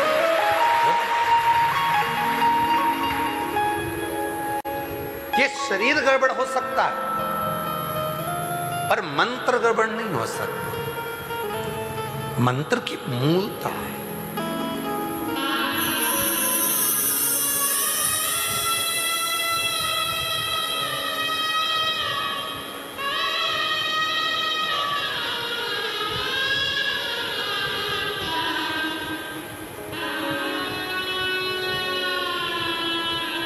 मंत्र की मूलता। हमारे चिरंजीवी राघव जी बैठे हैं, राघव जी से हमने कहा कि बेटे, राघव जी मिश्रा कहते हैं पिताजी आपसे बढ़कर कौन गुरु होगा, गुरु दीक्षा तो आप ही हमको दीजिए। और गुरु मंत्र का प्रयोग वो गुरु मंत्र का साधना करना, उपासना करना।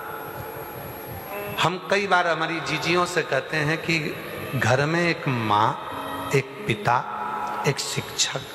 शिक्षक कौन? जो स्कूल में तुम्हें पढ़ाता है। शिक्षक दिवस आता है, लोग शिक्षक को माला पिना देते हैं, रुपट्टा पिना देते हैं, कोई गिफ्ट दे देते हैं और सोचते हैं हमने शिक्षक दिवस मना लिया।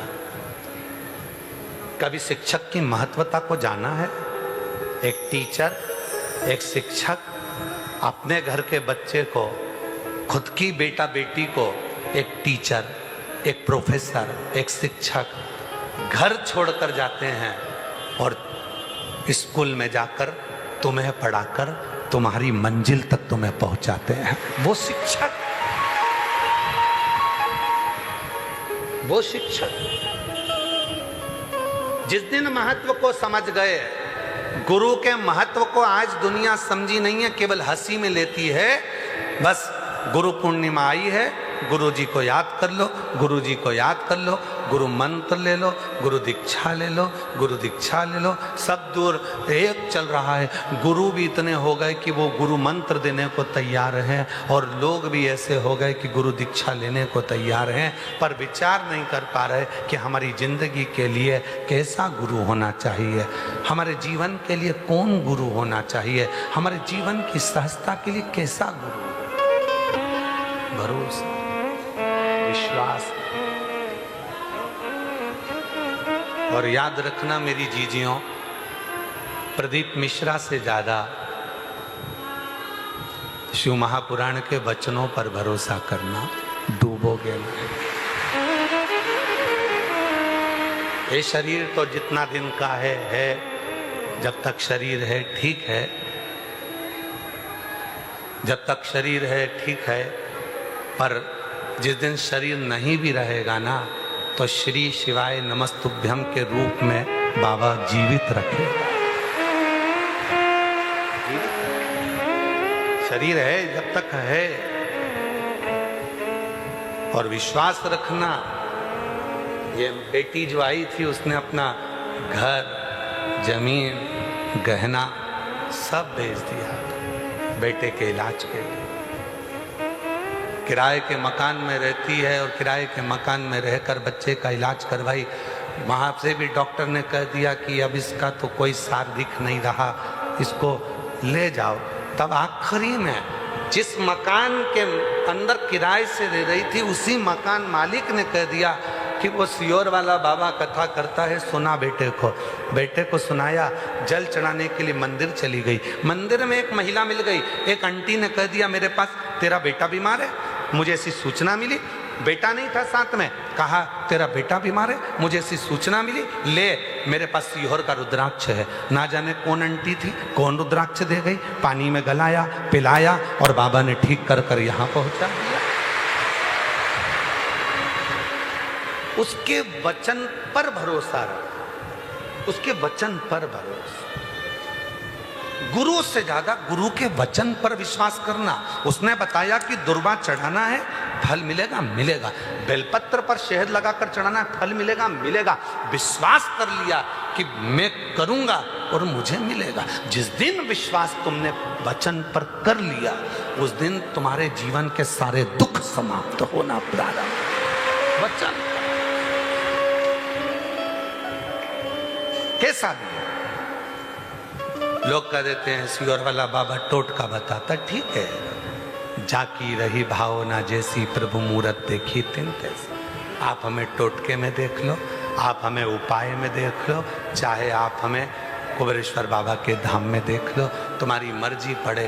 पर जब हम दूसरों की बात पर भरोसा करने लगे और अपनों की बात पर भरोसा ना कर पाए, तो समझ लेना कि तुम्हारा जीवन एक दिन गर्त में गिरने वाला है, खड्डे में जाएगा।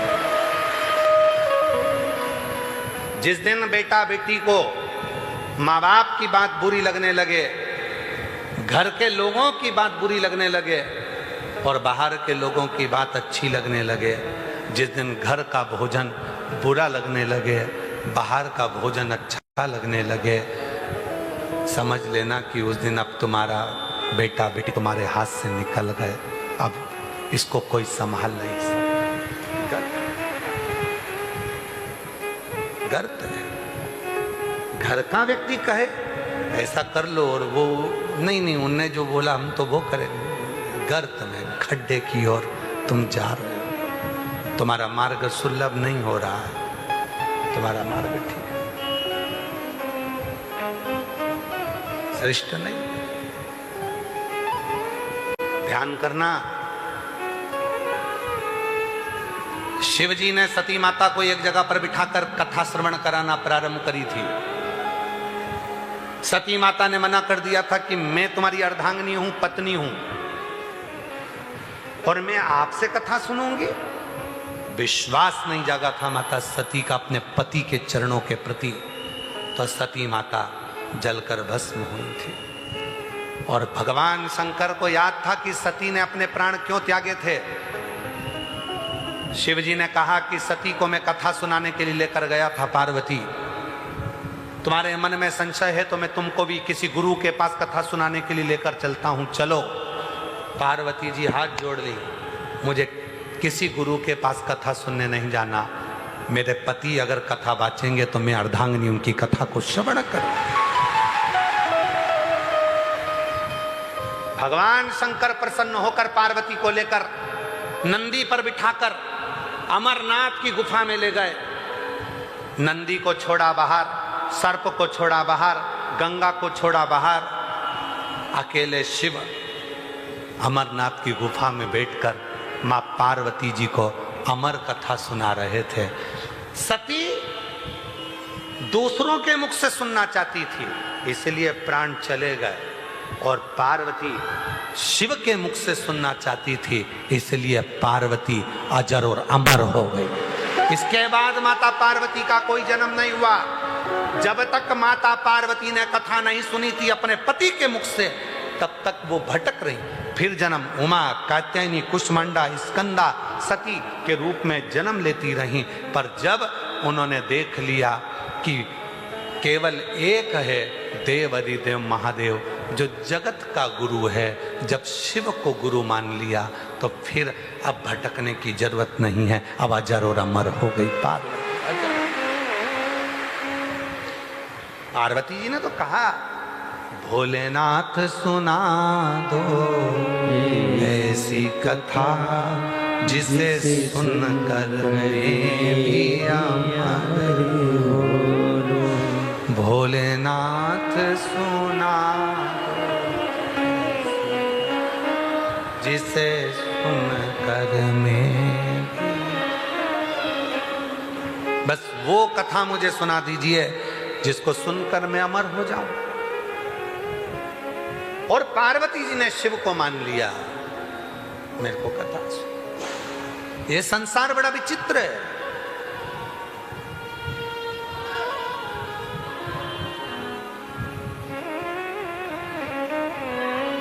दूसरे गुरुजी आए हैं, बहुत बड़े गुरुजी हैं,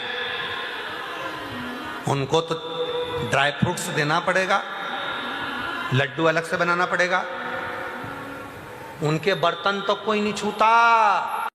इतने बड़े गुरुजी हैं, इतने बड़े गुरुजी हैं, उनका आसन सब अलग। बहुत बड़े गुरुजी हैं, बहुत बड़े गुरुजी हैं। अरे भाई, बहुत बड़े होंगे, तेरे घर में भी बुजुर्ग माँ बाप से बड़ा कोई गुरु नहीं हो सकता। कोई हो जा, उनको बज लो। जिसे सुन कर मेरी अमर हो लो, जिसे सुन कर मेरी अमर हो लो। है शिव, है त्रिकालदर्शी, है कैलाशी, है अविनाशी, कृपा करो मुझे कथा सुना दो। शिव जी कह रहे हैं, मैंने सती को कुंभज ऋषि से सुनवाई थी, उमा को मैं लेकर गया था कथा सुनवाने के लिए। कात्यायनी जब बनी तब भी मैं कथा सुनाने लेकर गया। पार्वती तुम बोलो मैं तुम्हें किस गुरु की शरण में लेकर जाऊं? पार्वती हाथ जोड़कर कहती है तुझ में रब दिखता है यारा, मैं क्या करूं, तुम में ही सब समाया है, तो मुझे जाने की जरूरत क्या? एक गुरु में सब दिख गया, एक गुरु में। इंद्रदेव विश्वास नहीं कर पाए अपने गुरु पर, इंद्रदेव भरोसा नहीं कर पाए अपने गुरु पर, और जब गुरु पर भरोसा नहीं हुआ तो आखिरी में इंद्र की गति बेकार हो गई। कमल की डंडी में छुपे ब्राह्मण हत्या इंद्र के मस्तक पर चढ़ गई। रोने लगे, मुझसे मेरे गुरु का अपमान हो गया, गुरु का। हम आपसे एक निवेदन करते हैं,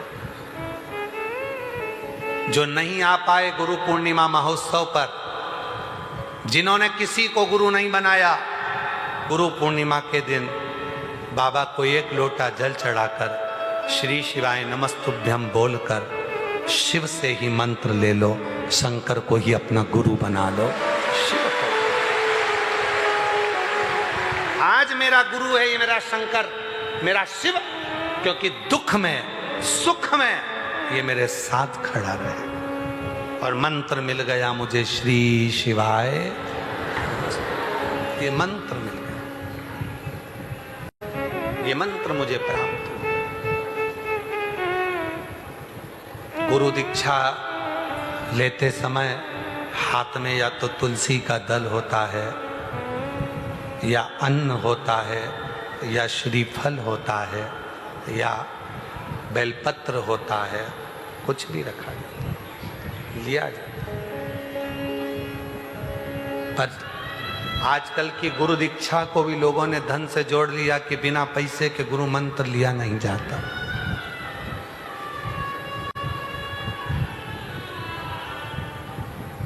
बिना धन के गुरु की दीक्षा भी नहीं ली जाती।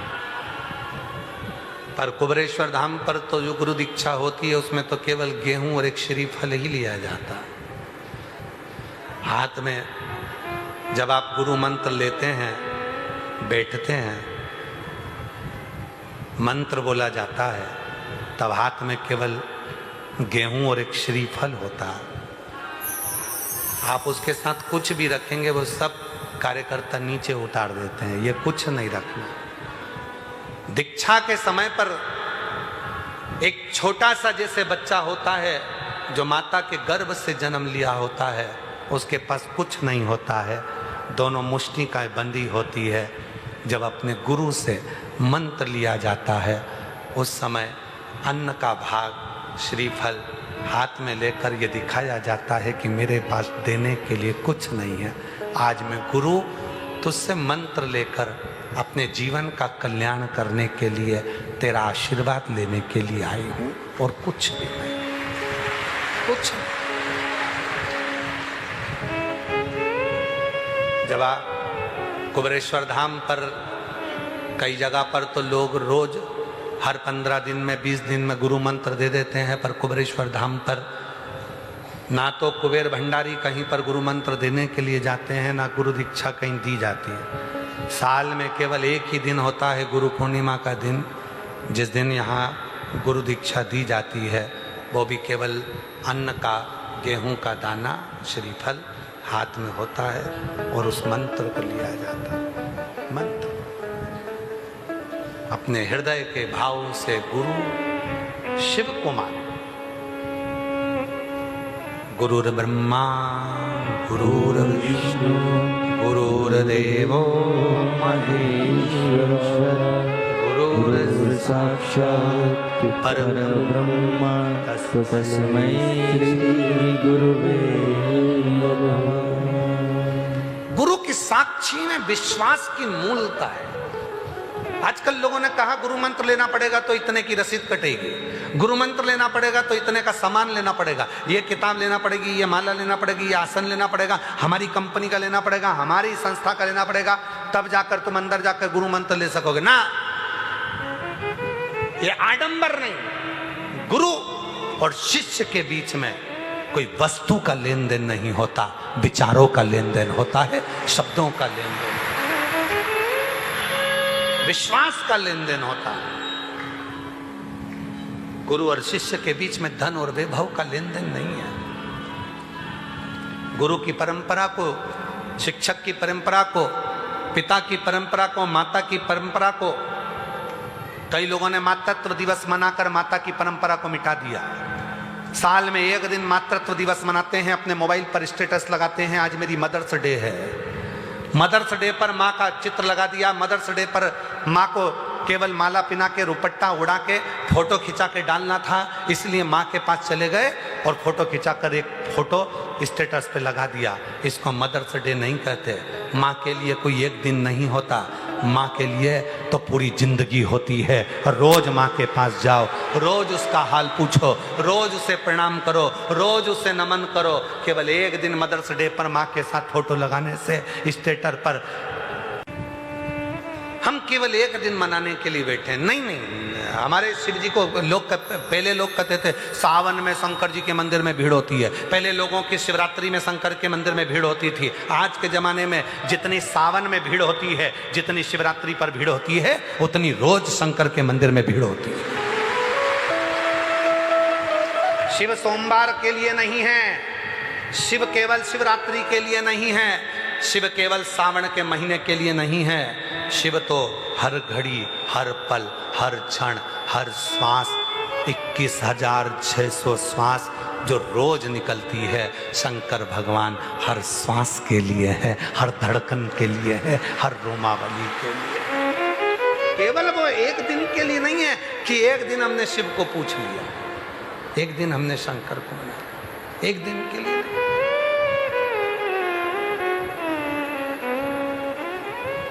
वो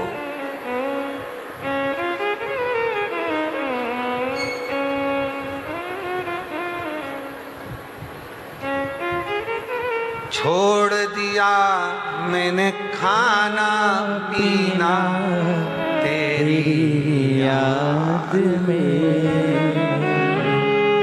मेरे नैनन बरसे सखी में सियोर जाऊंगी, कुबरेश्वर जाऊंगी, कुबरेश्वर जाऊंगी, कुबरेश्वर जाऊंगी सखी, कुबरेश्वर जाऊंगी।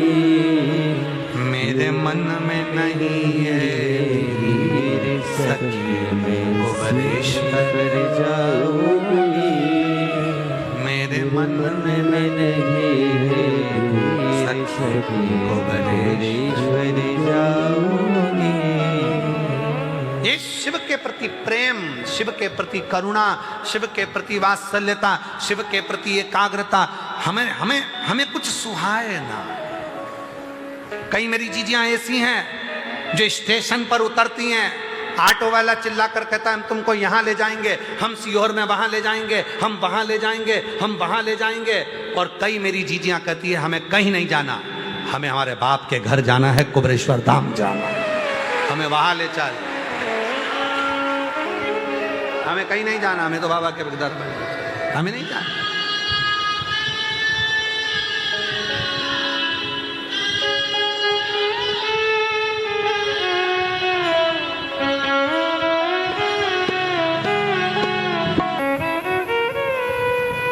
इंद्र बाहर निकले कमल की डंडी से।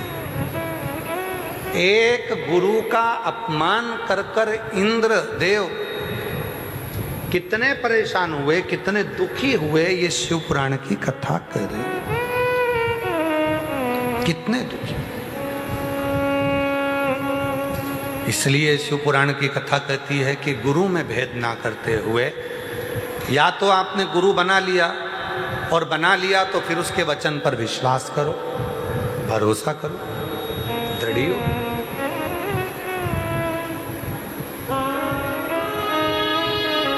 फिर भटकना नहीं है, फिर उस गुरु के प्रति अपनी दृढ़ता होना चाहिए। इसीलिए आप लोगों से करें, कहीं मत भटको, शिव के मंदिर में जाओ, एक लोटा जल चढ़ाओ, श्री शिवाय नमस्तुभ्यम कहकर शंकर के सामने ही उस मंत्र को ले लो और उसी का उच्चारण, उसी को श्रवण करना, उसी को बोलना प्रारंभ करो।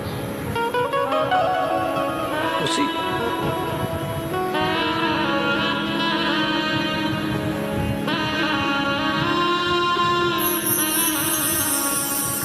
इंद्रदेव ने गुरु का अपमान कर कर बड़ा दुख पाया, बड़ा दुख। आखिरी में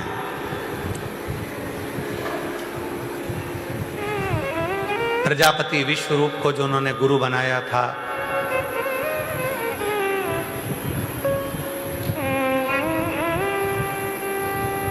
वत्रासुर की उत्पत्ति हुई, युद्ध हुआ, इंद्र हारने लगे।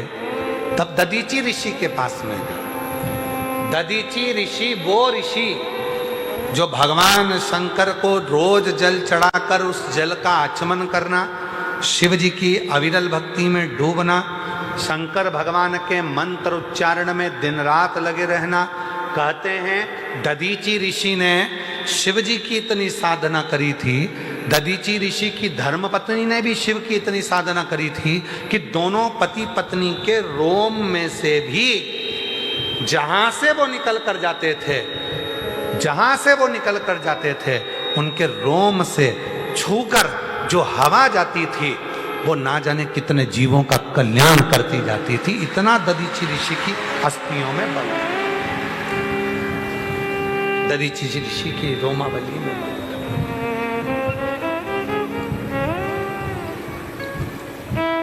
क्यों कहते हैं कि गुरु जी के सामने थोड़ी देर के लिए गुरु की दृष्टि पड़ जाए, गुरु जी के आसपास में हम कहीं, गुरु जी से हम एक बार दर्शन हो जाए, गुरु की शरणागति में हम पहुंच जाएं। क्यों कहते हैं? गुरु मंत्र का इतना स्मरण करते हैं, मंत्र का इतना जप करते हैं, मंत्र को इतना भजते हैं, इतना भजते हैं, इतना जपते हैं।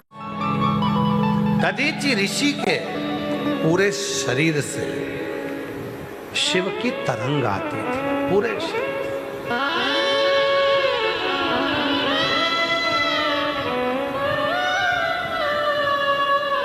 दधीचि ऋषि ने जो शिव जी का भजन कराए, दधीचि ऋषि ने जो शंकर का स्मरण कराए, पूरे शरीर से शिव की तरंग थी, पूरे शरीर से। जहां दधीचि ऋषि निकल कर जाते थे, पूरे शरीर की उस वायु से जीवों का कल्याण हो जाता था, जीवों उस वायु से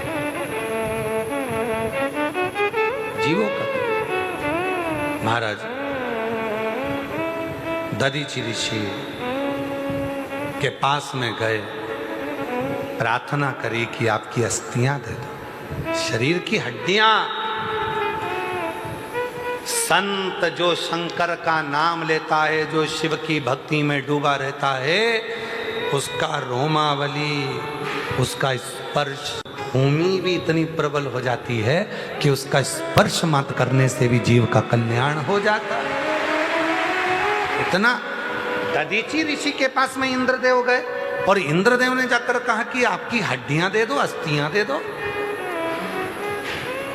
अस्थियां दे दो। दधीचि ऋषि ने कहा यदि देवहित में मेरी अस्थियां काम आए तो अच्छी बात है। हाथ में जल लिया, शिव का नाम लेकर अपने ऊपर छोड़ दिया, पूरा मांस गया, हड्डी हड्डी बच गई।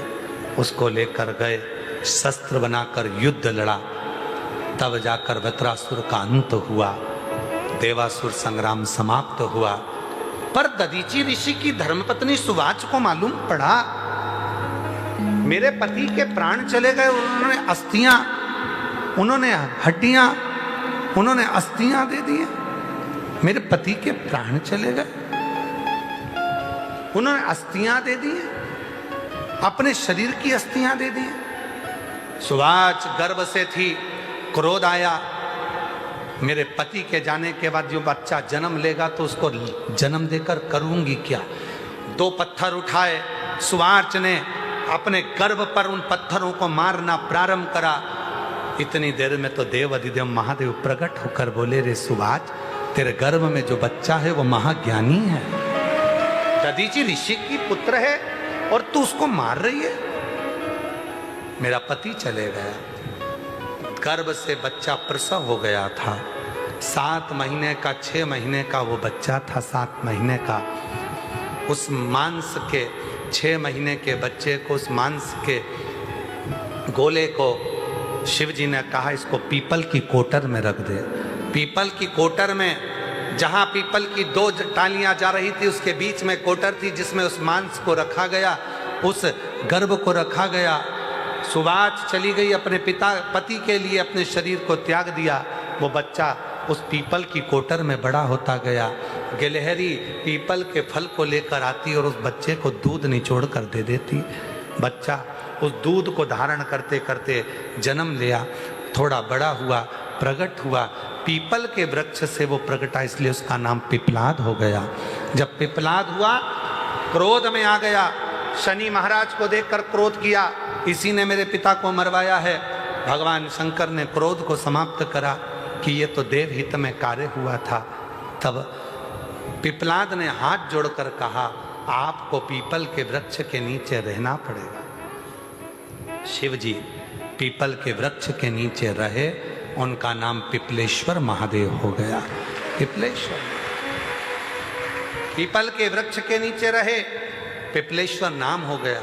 इसलिए आज भी नियम है, जिस नारी का गर्भ डॉक्टर कह देते हैं कि आधा अधूरा है, बच्चे की सांस नहीं आई है, हाथ पैर टेढ़े आड़े हैं, कहीं ना कहीं बच्चे को तकलीफ है, तो पिपलेश्वर महादेव के नाम से पीपल का पत्ता शिव के ऊपर रखकर जल समर्पित किया जाता है और उसी जल को गर्भवती नारी थोड़ा सा पी लेती है तो बच्चा स्वस्थ जन्म लेने के लिए बाबा की कृपा हो जाती है।